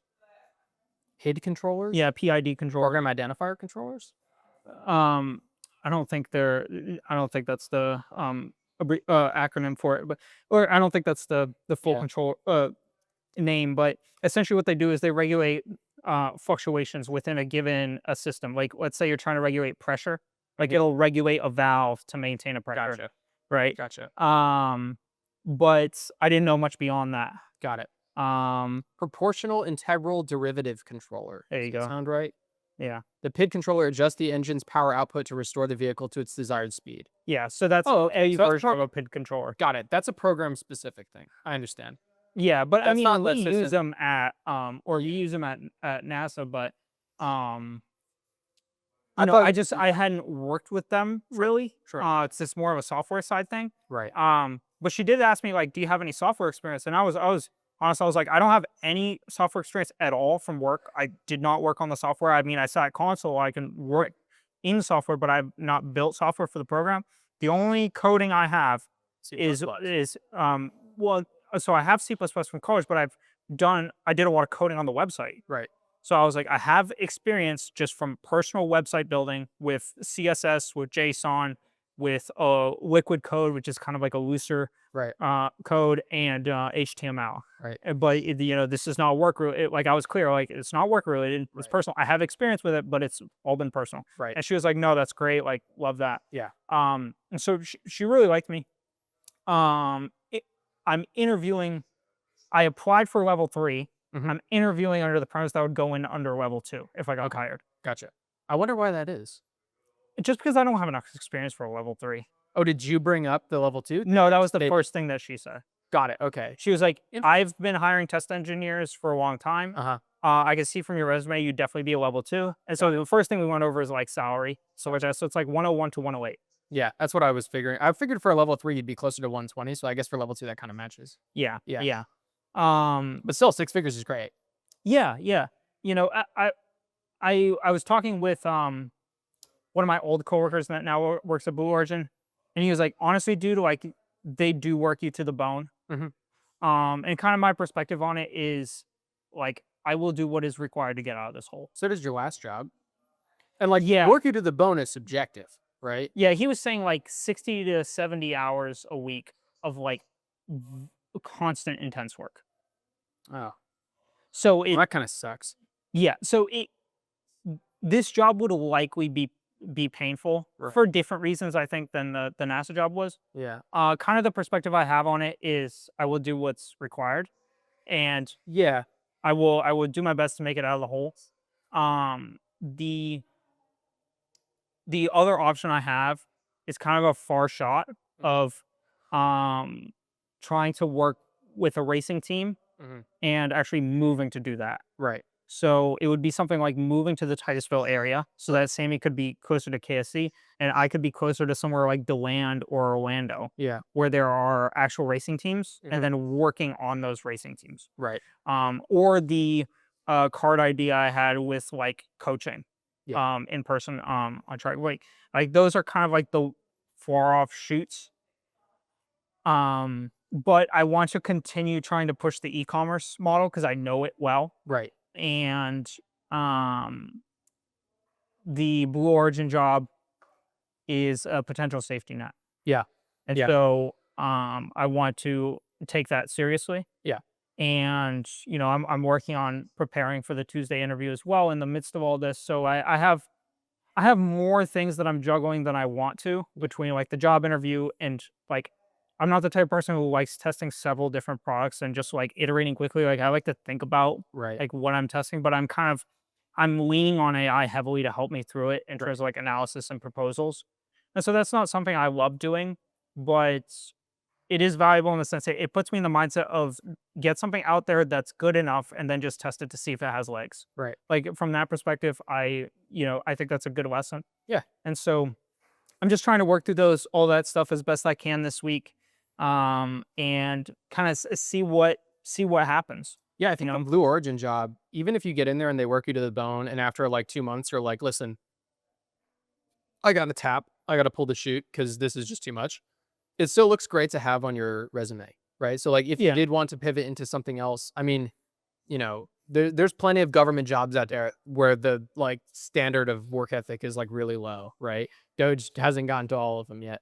So, if you did want like an easier gig, having Blue Origin and Deck 4 on your resume goes a long way, even if you only work at Blue Origin for a little while. Um, there's also it's not uncommon for different private companies to poach off each other, right? So like you have a leg up in a SpaceX interview having worked at Blue Origin already because you're kind of in the same field. yeah, And like obviously all of those fall short of like a business thing, right? This is strictly talking safety nets, right? But like the whole point of having a mechanical engineer, let me preface, the whole point of me having an engineering degree is that I have something to fall back on. yeah, And the stronger the thing to fall back on, the better, because then the more you can leverage when you don't have that job. So, like, if you had a psychology degree where you have to go job hunting for 6 months to get a job that pays 40 grand a year, you can't go $20,000 into debt. But if you have an engineering degree and you know that you can get a 6 figure job in a month and a half, if you have to, then you can borrow 20 grand and not have to sweat it too hard because you can make that money back in less than a year. Um, Working on a racing team would be dope. I've thought many times about just quitting everything and then joining the Formula One circus because I am that passionate about it. Justin recently has started looking at jobs on the aerodynamics teams in like Milton Keynes in the UK. yeah, And I've thought, oh man, how cool would that be? But I don't think I could go do engineering on those teams. I think I would want to be involved with something trackside. I would want to be like a strategist or a racing engineer or something like that. Like someone who talks about the way that the engineering applies to the driving and the racing strategy side than the engineering side. But also when I think about that, I'm like, okay, that's signing up for like a very regimented, like strict lifestyle that that doesn't have the flexibility that I want to have, right? When you brought up coaching karting, I immediately got like 500 ideas. yeah, And I ran a couple of them by Justin because Justin doesn't get to work on anything mechanical. Like none of us have gotten to do anything mechanical and interesting from SAE apart from working on our cars, which I don't count working on the Camaro and solving its issues as engineering, right? But I talked to him about the idea of making a sensor system that tracks your brake throttle and steering inputs and then matches that to GPS, RPM, and like a speedometer, right? And then you can take all that telemetry, which no one else has in the karting industry, and then apply that to coaching. And like, okay, yeah, that means you have to buy a cart and then you have to build the system, and all that costs money. Well, you also get a business expense cart, which is sick. But that's also something that can be done later on because I think that you have enough information now in your head that you don't need any supplemental tools to provide valuable coaching. Like you could just go to OKC and watch people drive rental carts and say, hey, listen, like you can go run races at the OKC and run races with someone and say, hey, I noticed that yeah, you were jinking the cart to the left and then to the right. You were throwing the cart when you shouldn't be doing that in rental carts. Do you race shifters? Let me teach you whatever, right? yeah, You don't need supplemental tools. So it's like a growth avenue where if you were making money off of it, you could do even better, right? yeah, yeah. So that's a bunch of different options, stuff I'm thinking about and kind of going into this week. But I would spend weekends on that one with you. I it's would a cool idea. spend time. I don't want to jump ship too soon. I know. And so I want to continue to push the Yes. econ model. It's what I know best. Undoubtedly there No will way. be stuff You know more about racing. in yeah, but in terms of personal coaching as a business, there will be undoubtedly things that I don't I understand agree. or hurdles that I don't foresee that I'll encounter. I think that's accurate. Um, Yeah. and so with the ecom business, like I know a fair amount of at least baseline hurdles that you have to go through. You have the informed pessimism. Yeah. And coaching racing is still uninformed optimism. Yeah. Right. 100%. But I have the luxurious position of looking from the outside in on this. And so I can get super excited about the idea of building a coaching and racing team with you. That would be fucking sick. It would be fun. I would throw it all away for that. There's very few things that I would throw everything away for, but that's one of them. I would, yeah. I thought about just going to like Italy or something and just doing like a tour around and enjoying life for a year as like a hostel style living. Oh, like no money, like just couch surfing. Yeah. Yeah, pretty much. Yeah. Just experiencing that for 6 months or a year or something. But I think these It's are like all going to the like zoo. they're all like brain breaks of like Yeah. I've pushed really hard this year and I've stressed myself out a lot, and like this last week has just kind of like I've just been like I need to decompress a little bit. Yeah. Because I've just been stressed out of my mind and like I just can't. I wasn't able to work effectively this week, and I think it was just a direct result of me pushing really, really hard this entire year. Yeah. And so it was nice to go to the zoo, and I take a little like I watched some old Top Gear episodes with Sammy on some of the nights and Did stuff. you- Like that was really nice to. Okay, so many things. Firstly, did you see the video I sent you with Mr. Willman from No, Top I Gear? forgot to watch it. It's part Yeah. 1 of 2. They haven't Okay. come out with part 2 yet, but it's really good. But he talks a lot of behind the scenes stuff. I recently saw that the Grand Tour is ending on Amazon Prime with the Mhm. 3 guys, and they're replacing them with new hosts. I don't know if this Oh, is fake or good. not, but I think they're replacing them with new hosts. Can you guess who the new hosts are? There's 3 of them. 2 of them already do content together right now. Oh, Chris Harris. It's the 2 guys from Throttle House, and then Okay. the trains guy.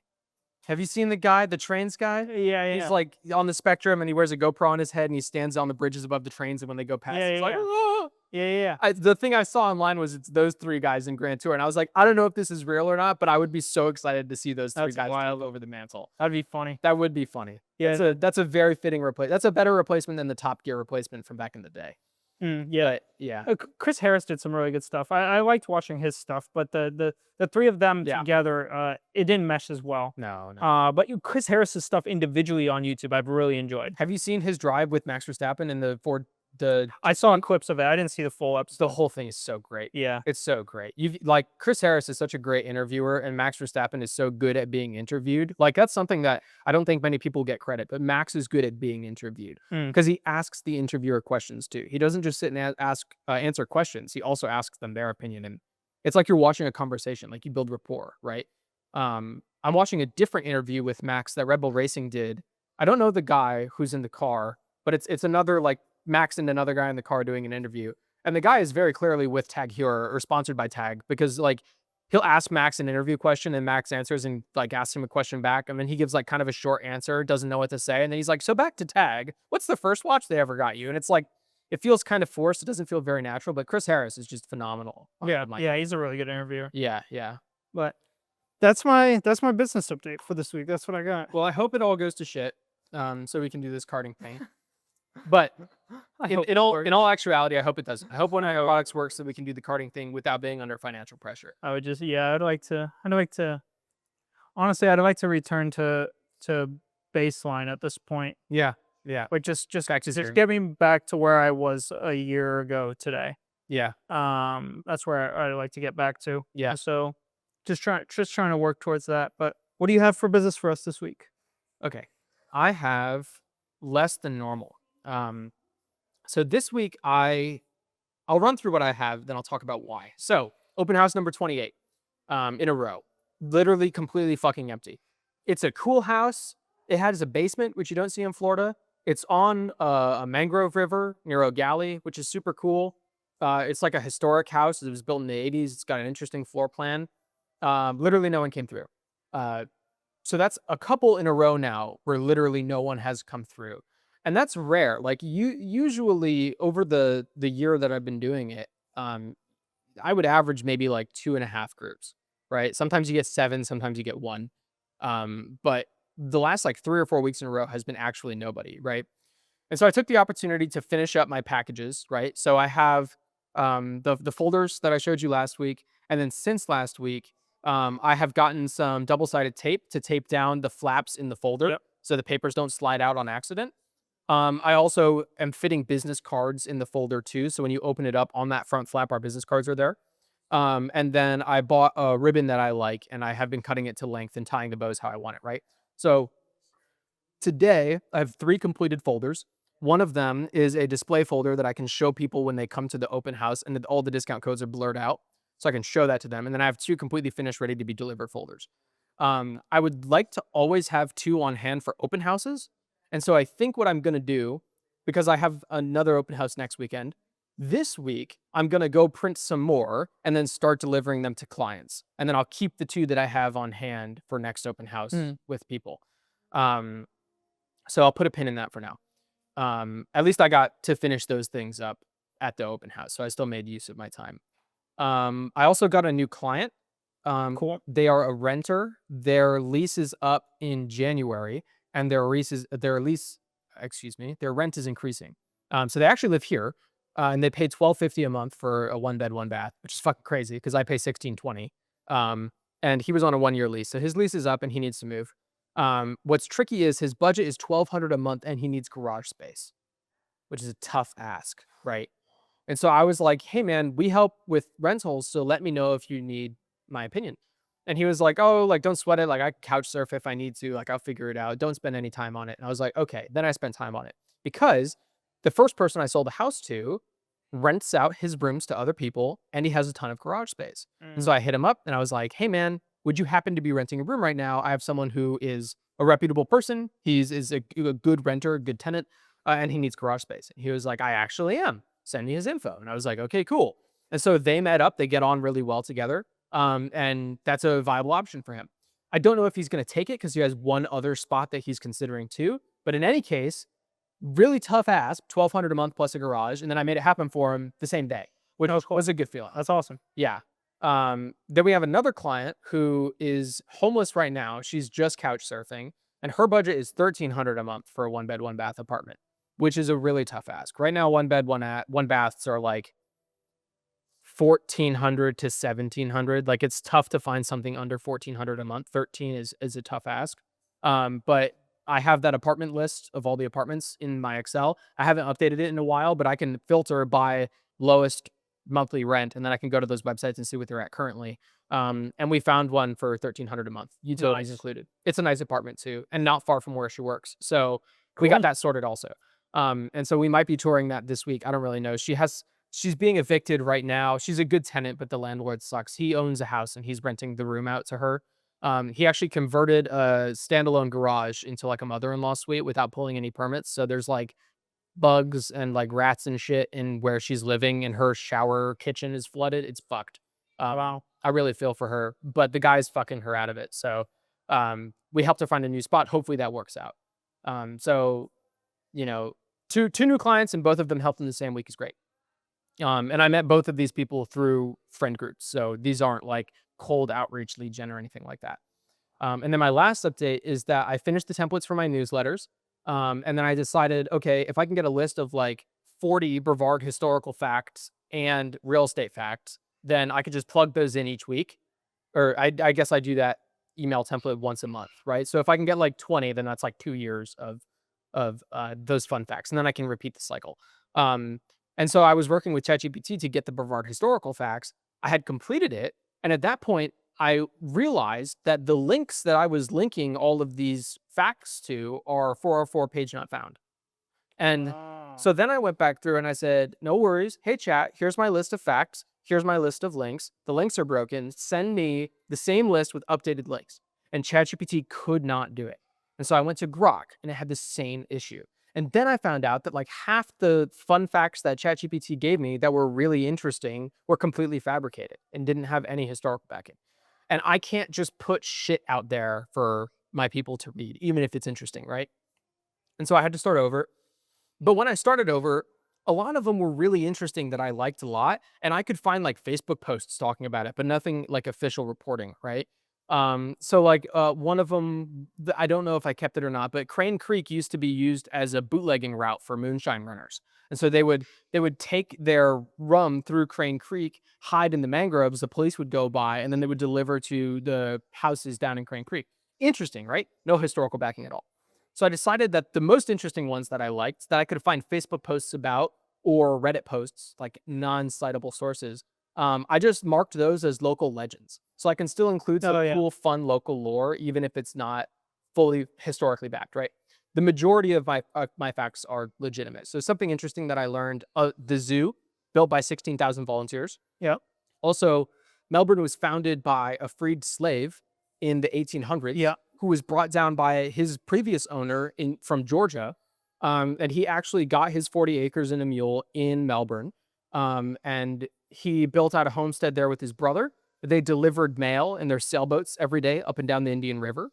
They farmed that land and they made enough money to sell most of the land they owned in downtown Melbourne. It was most of downtown Melbourne. If I recall correctly, he got like 160 acres.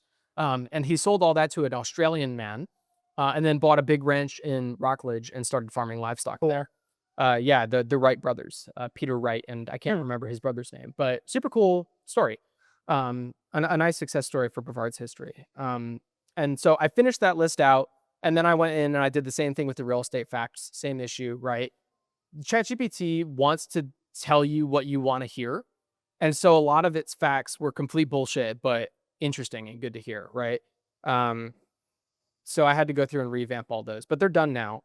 And so today is the first day that my newsletter goes out. I just sent it to myself because I haven't put together an email list yet. So this week I'll be putting together an email list to get people on for next Sunday, the 21st, when my next email goes out. Cool. And so now I'm going to get in a regular rhythm of sending these newsletters out, right? Okay. So now that that's done, I have to work on something this week. And I really, I'm happy with the packages, but I need to deliver them to fucking somebody. And if nobody comes through the open houses, that's kind of my only form of lead gen, right? And so I need an open house that people are going to come to this weekend. So I am going to be looking only at properties that have been on the market for less than 2 weeks. If someone did the first open house when it went on the market, if the agent did that, that's fine. I'll take the second week, right? But I need something that has some type of buzz, because the houses that we've been doing have been on the market for like a month or two, which isn't uncommon. It's less common to have new listings, especially in the winter, because the market's slower in the winter. But I think that's my only viable way to get people to come through. There's one open house, 120 Edgewater Way in Merritt Island, that cool 6-bedroom house with like a bad roof. We got consistently groups of 5 to 7 coming through every weekend. Last I checked, it was pending. They had an offer on the house, so we didn't do an open house, but I'm going to check again to see if that offer fell through, because I'd really like to go back there. It's a consistent way of getting people, Yeah. I found. And so I just finished my email last night for the newsletter. So I haven't really thought about what I'm going to do this week, apart from deliver the packages to my clients. So I'm going to finish up those packages and start delivering them to clients. There's a few people that are looking to buy a home in like the second quarter of next year. When these people agree to be my clients, I have them sign a buyer broker agreement that's good for 6 months. And so the people who want to buy in like Q2 next year, I can start delivering those client packages to them and have them sign the buyer broker agreement and secure them for when they want to go buy a house in Q2. And I can get that ball rolling. So I'm going to be delivering my packets to some current clients that have already bought a house and they're just happy where they are, and some to people who are looking to buy. So that's my first priority for this week. And then second from there, I'm going to start reaching out to people on my high school list and calling them. And instead of saying, hey, I'm a real estate agent and I want your money, I'm going to call them and say, hey, I'm a real estate agent and I'm giving out free stuff. So that's most of what I have for this week. It's a little lighter than it has been in weeks past, and I don't really know why that is. I feel like I spent the same amount of time working on stuff. I guess maybe it doesn't feel like a lot because I had to redo all of the historical facts. I don't know. But in any case, that's where I'm at now. Yeah. Do you think you're spending more time on F1? Not really. I spent more time on F1 like when I was at the gym, or like when I was taking breaks at work. But when I was sitting down working, I spent like the same amount of time sitting down working. Do you think if you spent less time on F1, you'd get more of the work done? Or is the F1 more of like a temporary break kind of thing, like in between, or Maybe. I mean, the weeks that there's races, I spend time watching F1. Like I will block out 3 hours every Sunday to watch the race, and that's time that I could be working, right? But there wasn't a race this week. Um, I mean, like the analysis or the breakdowns or the research into it, like that kind oh, of like the thing. after the race stuff. Yeah. Yeah, I try to spend most of my time listening to that stuff while I'm driving or at the gym. Mm. And that's time that I could be using listening to like real estate content, right? But that's learning, not doing. This week I spent about the same amount of time doing what I normally do. I've been trying to sleep more, so I've been working from after work in the gym until I am cutting it off at like 10:30 to try to get to sleep on time. Um, I have been going to the gym more this week, so maybe that's taken up slightly more of my time. Um, but I don't know. I don't know. Mm. In any case, this next week I'm gonna try to actually deliver those packages to people, and reach out to new people and see if I can get anyone from my high school list to Yeah. be interested in stuff. I am people on Instagram or like comment on their story or something and then offer the digital package, the online package, Mm. because people who I have met in high school, um, I could try to schedule like a dinner or lunch with them or something to go out and then give them a package in person. But alternatively, I could send them the email and the Yeah. email templates that I made last week and deliver them a digital version, which then I'm not spending any money on making the package, but I still get a new client. I still get to send it to them. And then I can beef up my CRM. Uh, so yeah, I think that's what I'll be doing in this next week. And then Grace leaves next weekend for her trip. Oh, got it. Cool. Yeah, she's gone for 2 weeks, I Okay. think. So yeah, that's what I got. Yeah. Yeah. Are you taking time off for the Christmas break? I don't know. So, last year for Christmas, I was doing my real estate course to get my license. And I realized at the beginning of the year that I could use all of my flexible holidays the first few days of the year. And so I stacked them up and I used all my flex holidays from like January 2nd to 6th this year so that I could finish that real estate course. And I did. Um, and then in like March or February, our timekeeping system updated. And so since then, I have been taking every holiday that comes up, and it hasn't flagged me as using too many holiday hours yet. And so I'm not sure if I'm using the system wrong or if the system isn't updated or if I'm not going to be able to use my flexible holiday hours at the end of the year. I don't have a ton of PTO because I generally use my PTO to leave like an hour early every other day ish. Mm. Um, so I'm not really sure. I also have the opportunity to come in on off Fridays and weekends and work Yeah. those days. So I'm not sure. But in your first 14 months as a real estate agent, you have to take a 43-hour continuing education course. And so Grace is taking that course now and writing notes so that when I'm on winter break, I can sit down and just crush that whole course and get it over with. It's the last significant hours course you need. From then on, you only need like 10 hours of continuing education every 2 years. And like that, do you remember the veteran Yeah. association That seminar would. I went to? Yep. That counts. Yep. And so I can just go to a handful of those a year and be good. This is the last like big chunk of learning that I have to sit down and do. And so Grace is speed running that course now, or she's doing the course now, so I can speed run it over winter break. Um, so I might have to just like work for like 2 weeks straight and then take a few days off, like flex my time. I haven't really looked at what the schedule looks like. Got it. We're forced to take off for New Year's Day and Christmas Day, I'm pretty sure. And there's like an off Friday in there somewhere, but like Christmas Eve, I can go in and work and stuff like that. So I'm not sure, but Yeah. Are you sure that your work runs on the same calendar year as the calendar year does? Because I know that NASA, the like the pay year would be from September to September instead of like January to December. It'd be like September and then back to September, and so yeah, all of your PTO and your holiday hours reset in September, not at the start of the new year. So maybe you used holiday hours from like not this year, but actually the previous year because your year rolled over in September or something like that. Like the work sometimes the work year is different than because of like yeah. benefits and promotions and stuff like that. The year will shift Yeah. to align with those cycles. I see what you're saying. I'm pretty sure it restarts January 1st. Okay. Because if I recall last year, I was a few hours short on holiday PTO and I had to use my actual PTO for one of those days. Got it. But then starting January 1st, I was able to trigger PTO again. Okay. And so either I get to the week of Christmas and I have no more holiday PTO and I have to flex or use my actual PTO, or I'm good. I'm not sure yet. I have to just Yeah. see.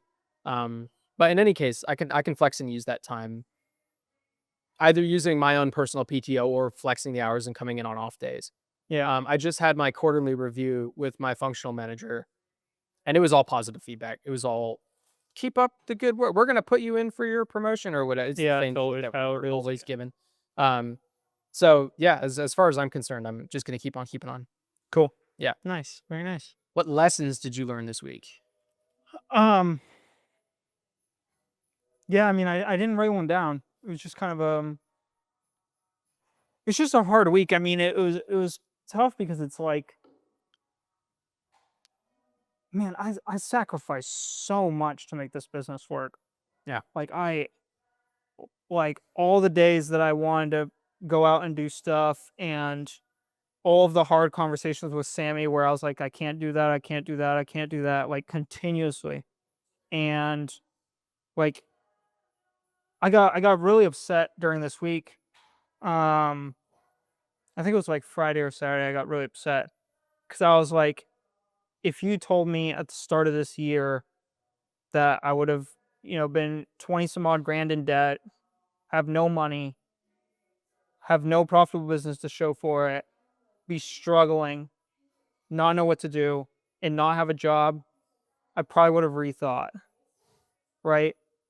And I think I've learned a lot, and I think it's hard for me to reflect on what I've learned because it's so painful. Right. But if you told me at the start of this year that I would have put this much time and effort and money into this and just had it flatline, um, I probably would have just taken the same amount of money and blown it on racing experiences and just enjoyed it. Mhm. Um, and I think that part of me, there's still like a very solid chunk of me in the. I have my moments, but the primary driver that I keep coming back to, and that it is the genuine driver for me, is that if I can build something meaningful, I can have the life I want forever, Mhm. right? And so that's the primary driver. And I have my painful moments where I'm like, this really sucks, you know. But I just got really upset this week because I was like, I would have gladly taken on this amount of debt and this amount of pain if I could have been in a cart, Mhm. every other week or whatever. Right. Um, and so that part of it, is really challenging. I didn't have a clear lesson that I pulled away from this week. Um, I can flip that perspective though. And I could say that if you spent the money trying a means to make that money into more money and you fail, you learn the lessons is you're the output of your work, not the yeah, outcome, right? yeah, And then you can go apply that again and again until eventually it works. But if you did know, like I could tell you right now, like, hey, this time next year, you're actually worse off than you are now. You're not going to go into more debt to go blow it on a racing experience because it'll be fun, but it's trading what you want now for what you want most, right? yeah, yeah. And so I think that you would regret it more if you spent all that money and not tried. And that's very likely what would have been the case, right? But it's just challenging to look back, you know. Yeah. I learned a lot this year. Um, all the different lessons throughout this year. It's been challenging. Right. Um, but I didn't have a clear lesson I pulled away from this week. I think am still on the same kind of self growth journey. I think I'm still pushing in business. I think that but still my only way out is through. Like I have to continue to work in order to get some sort of results, and Right. it's especially painful at this point. Because the motivation dwindled quite a while ago, but now it's like the pain really sets in. Yeah. Um, and so like before it was like work I wasn't motivated to do and I could push myself to do it. It was fine, but now it's like just painful to go through the process. And so it's just and it's like it sucks because it's like I try to go to the zoo to get a break, but like it's still painful because like you think about it or it's on your mind. Like it doesn't I'm like playing I am in the middle of the swamp. And no matter how many funny videos I watch, it's still the swamp. Yeah. And there's like no way out of that. aspect of it. There's no level of dissociation to actually take. Yeah, there is not, and so it's just like I've been trying to go to bed earlier, but I just can't sleep. Like I just can't sleep, and so that that part is hard, of course. Um, but continue to do what I can. So we'll see where it goes. Can I challenge you philosophically? Yeah, yeah. This is not taking shots at you, but I've taken plenty at myself. No, Don't worry about it. this isn't taking shots at you. Yeah, I would like to know if your perspective has changed at all. yeah, Because historically, I think that our outlooks on business have been slightly different, and that I would prefer to pursue a business that I am passionate about.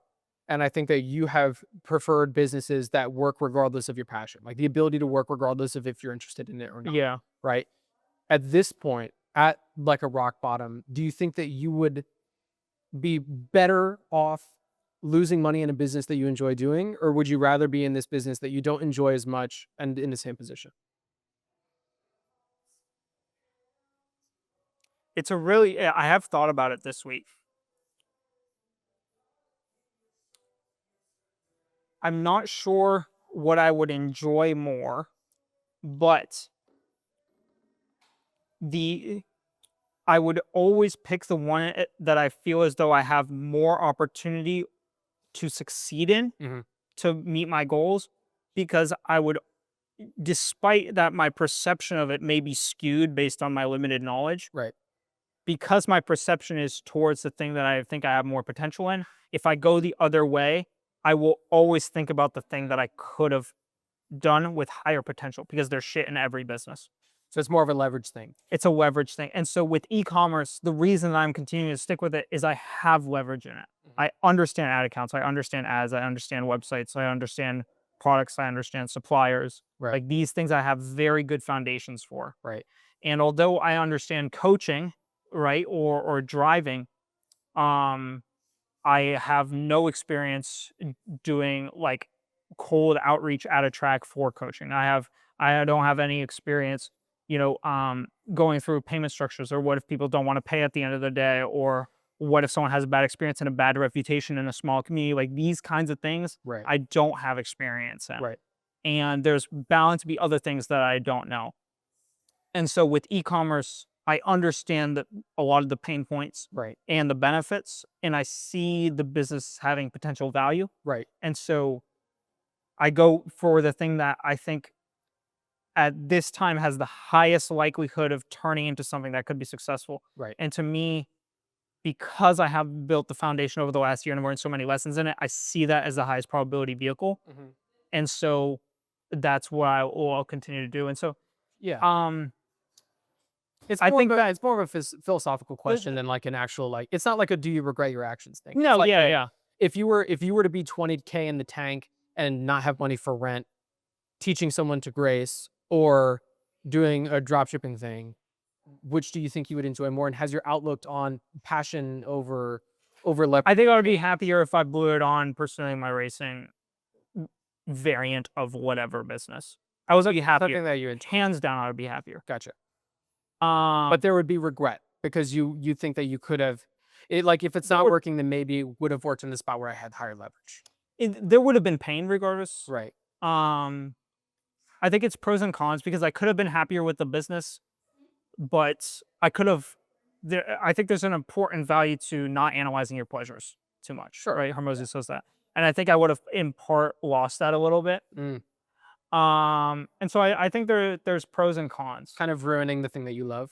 Yeah, I think that there would have been the pro. Maybe I would have enjoyed the business more, but the con, I would have lost the bliss of the thing I really love. Mhm. And so I think that there's. I don't know the answer, right? You can't Yeah. A/B test, right? No, of right? course. We We can try. could try. I know that the current strategy is not to do the karting thing. Yeah. I'm aware of that, and I'm aware that I keep bringing it up. And I think part of the reason that I keep bringing it up is because I have the passion over like a directive thing a little bit more, right? So that's naturally where my mind goes. But I also know that it's something that you're good at. Mm. And it's because that, like, I mean, how many people have you taught to drive? Like, genuinely, how many people have you coached? Oh, probably somewhere around 8. I'm one of them. Yeah. And so I have experienced the product firsthand. and I didn't have to pay money for it. Yeah. And I feel like I got off great.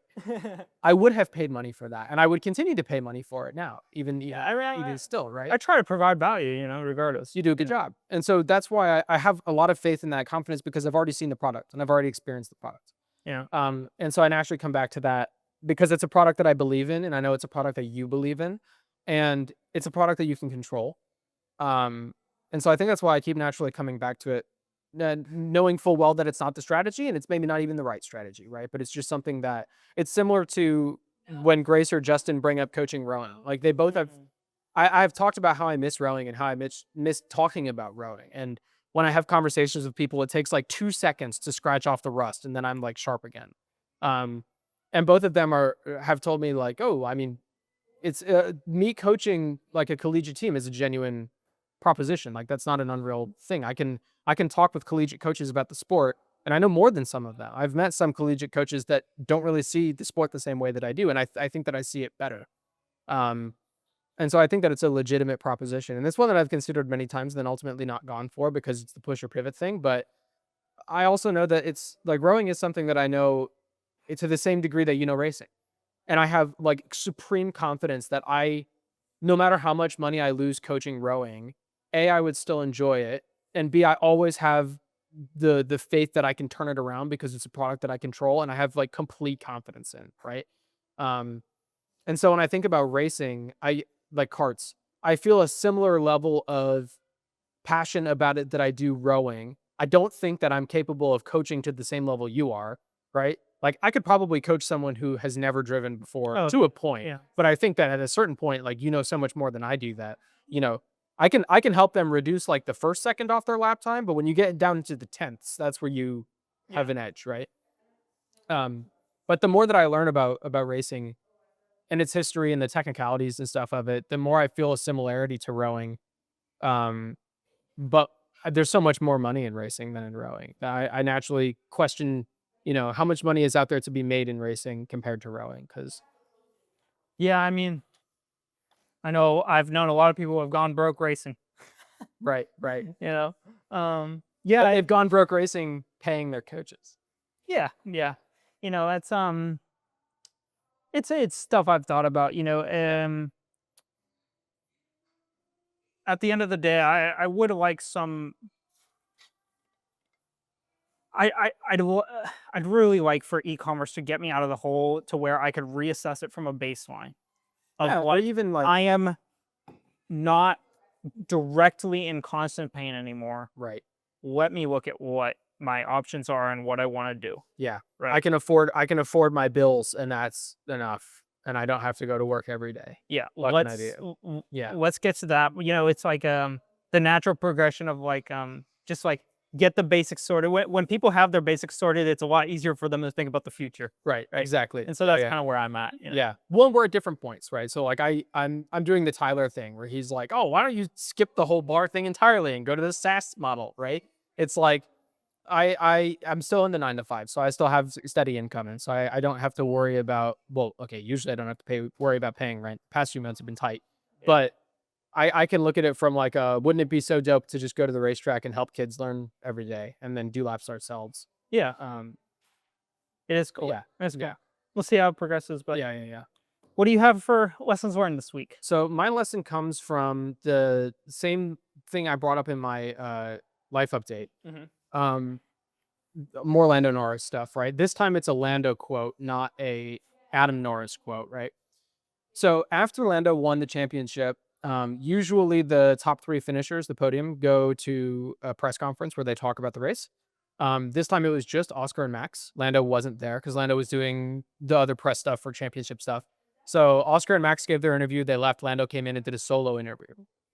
And in that interview, he was very humble and he was very gracious and he was very, thoughtful and measured in his responses, right? He was emotional, right? Um, and he said some things that other people have resonated with, but kind of pissed me off. And so here's a quote. He said, "I know at times I say some stupid things and I say some things about Max, or I might have said some things at times in the past that everyone talks about Lewis, some things I regret and I wish I could take back and never came out of my mouth. I honestly believe I give more respect to anyone else than anyone else. I give more respect to Oscar. I give more respect to Max. I try and give as much respect as I can to Lewis. He's a 7-time world champion. He's the best driver. You compare him to Schumacher, the best driver that's ever been in Formula One. I'm not even close to that. I might never be. I dream of those kind of things. I dreamed of today, and I've managed to achieve 1 of 7 comparing to him. And I do regret some of the comments I might have said in the cool down rooms, but a lot of those are in the heat of the moment. And by the time I've said it, I've gone, why the hell did I just say that?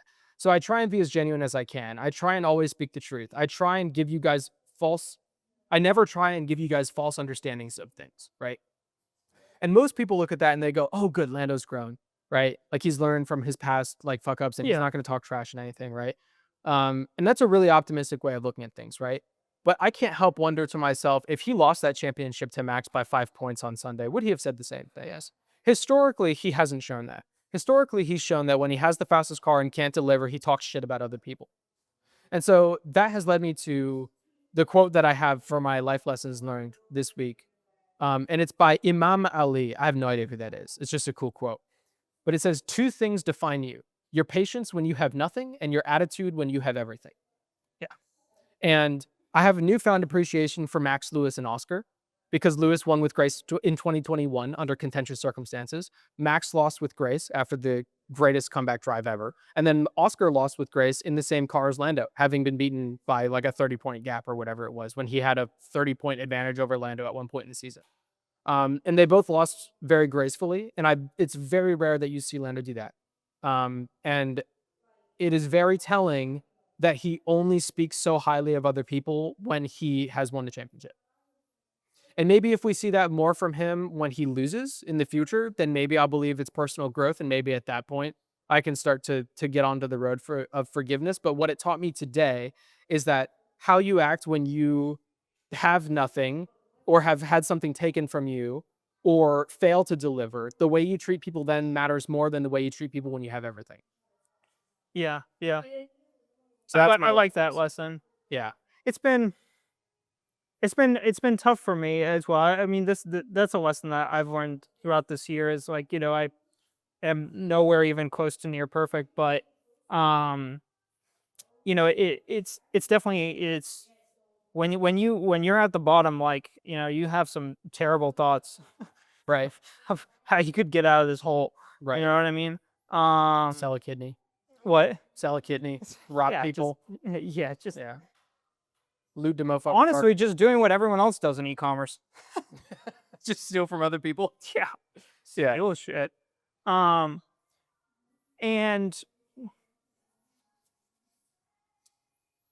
I think there's 2 variations of the person that I could become by doing that. I could become the person who has the story of did everything they could to get to where they want to go, and hustled and fought and battled their way up. Or and that story versus the story of the person who tried to build something honest and genuine, and work their absolute ass off despite the people around them not doing the same, and continue to persevere. And I think the latter is what I'd rather tell. Yeah. I'd rather tell the story of the person who could tell other people who are in this same position and want to just cheat the system to win, and tell them, like, you have to be, there's a volume of work you have to do that is brutal. Right. But you don't have to shortcut it, and you will get there, and you will learn more and learn better by not doing so. Yeah. And I think that's the path I'd rather take, and the story I'd rather tell. Yeah. There's no I mean, shortcuts for you Goggins.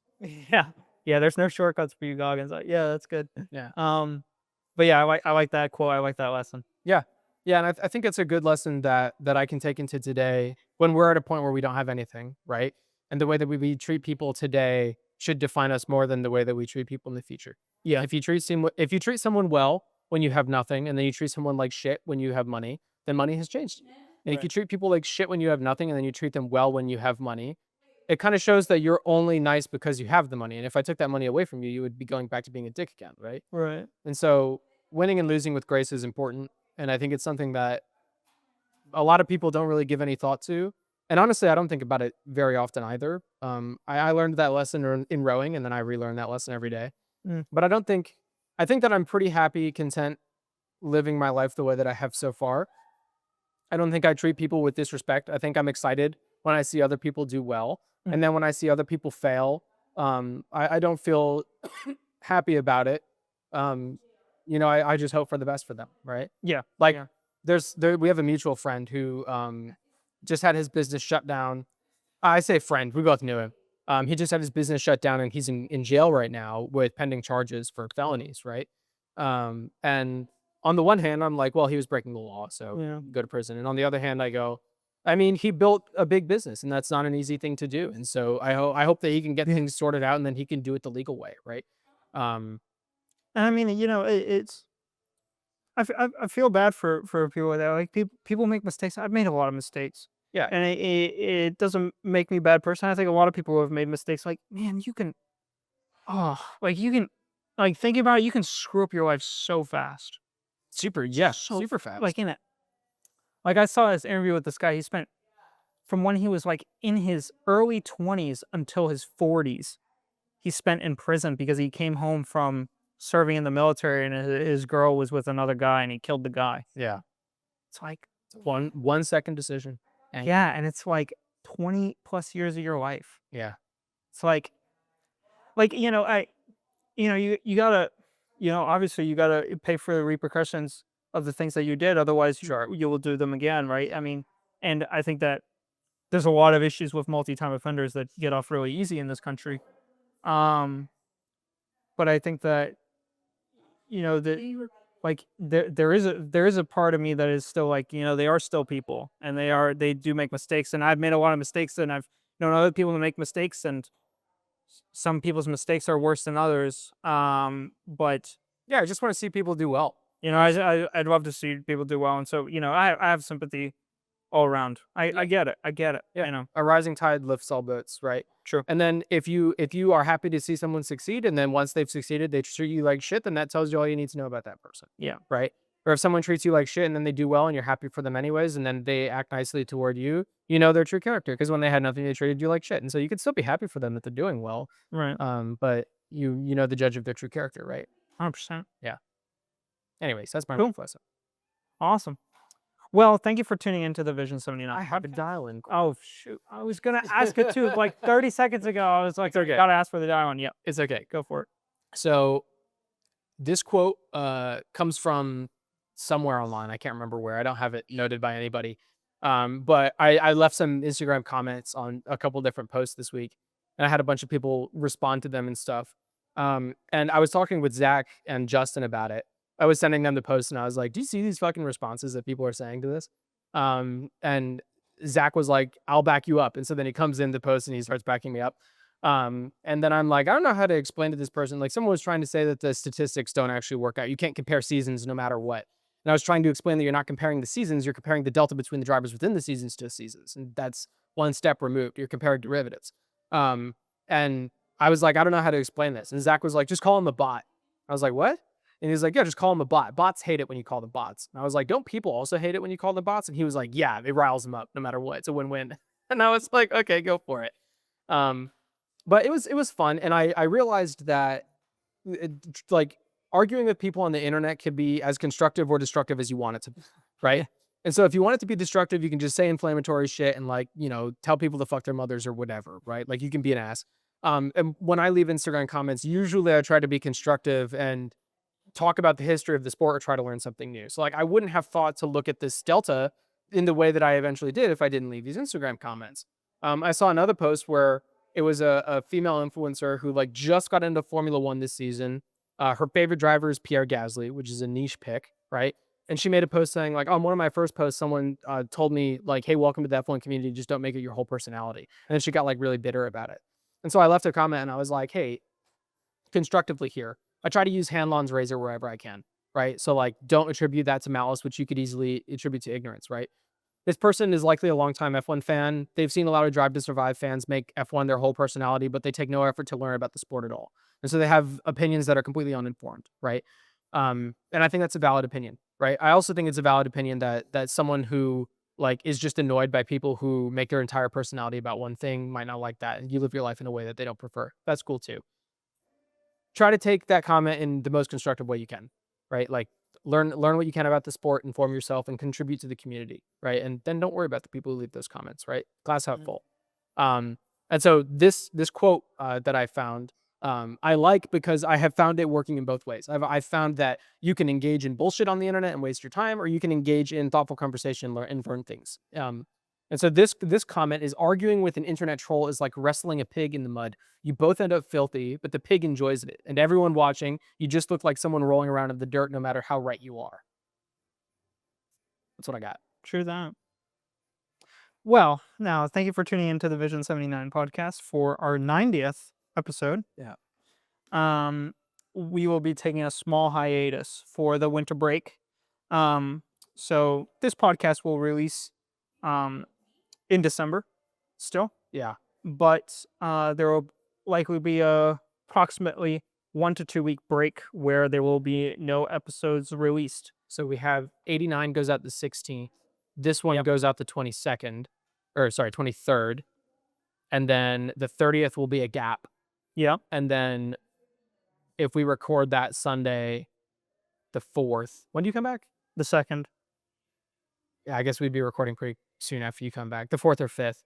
Then this will probably be going out the second week of January, Yeah. like the 12th or So you got about a 2 week gap from approximately, unless, so- or if we pull in whatever it is. Yeah, 2 week unless you want to edit the first one back fast, and then it's a 1 week break. Yeah. Yeah. So, hopefully you guys enjoy the holiday break. Merry Christmas and Happy New Year from Vision 79. And we will see you next year.